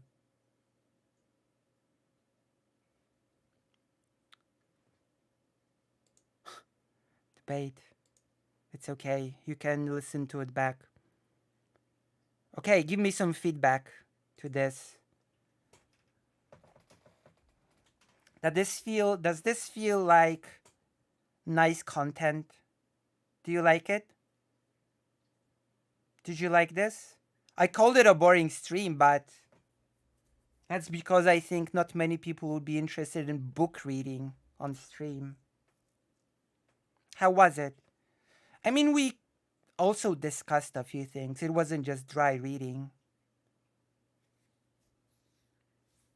It's a really good book. I like it so far. Really interesting book, and really touches upon different things that I've been reading about as well. So, like, this is what happens. You read about one thing, and then you read a different book, and those things start intersecting. you know, which gives you a little bit of a deeper understanding of the things. If you know who the person mentioned was, for example. Very, very good. Very good. So we'll be continuing reading this book. I'm not going to do a President Sunday-esque theory meter thing. I'm just going to try to read it as often as possible, okay? I'm not going to ask you to pay money in order to read this book because first of all, my audience is much smaller than President Sunday, so it will take too long to get to reading of the book, and second of all, I just want to read the book. We're going to read the whole thing, of course. We're not going to just read the chapters and section that the whole book interests me. We're going to read the whole thing, yeah. There are no chapters and sections that do not interest me. So that's the answer. We're going to go through the whole thing from beginning to end. I think that's the best way to read books, you know? Like this, at least. Like, there are technical books in which you have a skill you want to learn and you just go to the skill that you want to learn, okay? And that's fair in these kinds of books. But in these kinds of books, you might not be interested in a section or in a chapter, but those might actually be really important, even though you might not feel like you're interested in them, you know? They might deepen your understanding or knowledge of the chapters that you are interested in and the section that you're interested in, I think. So that's sort of, you know. We started this stream early, so we're going to finish it early. Okay? It was a very nice stream. I've enjoyed it a lot. Thank you all for coming here. We are, of course, going to continue this. This is a very interesting topic. You're getting a glimpse into the communist Poland, I guess, and from a very unexplored angle as well. All right. Thank you all. Love and solidarity.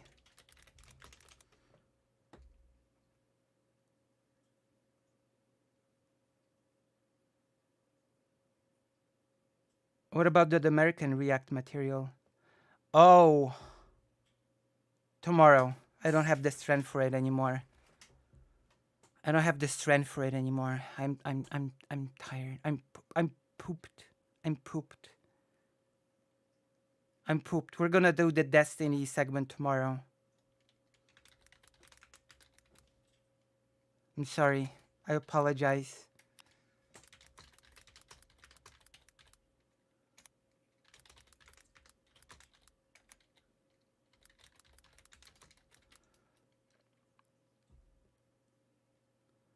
Okay.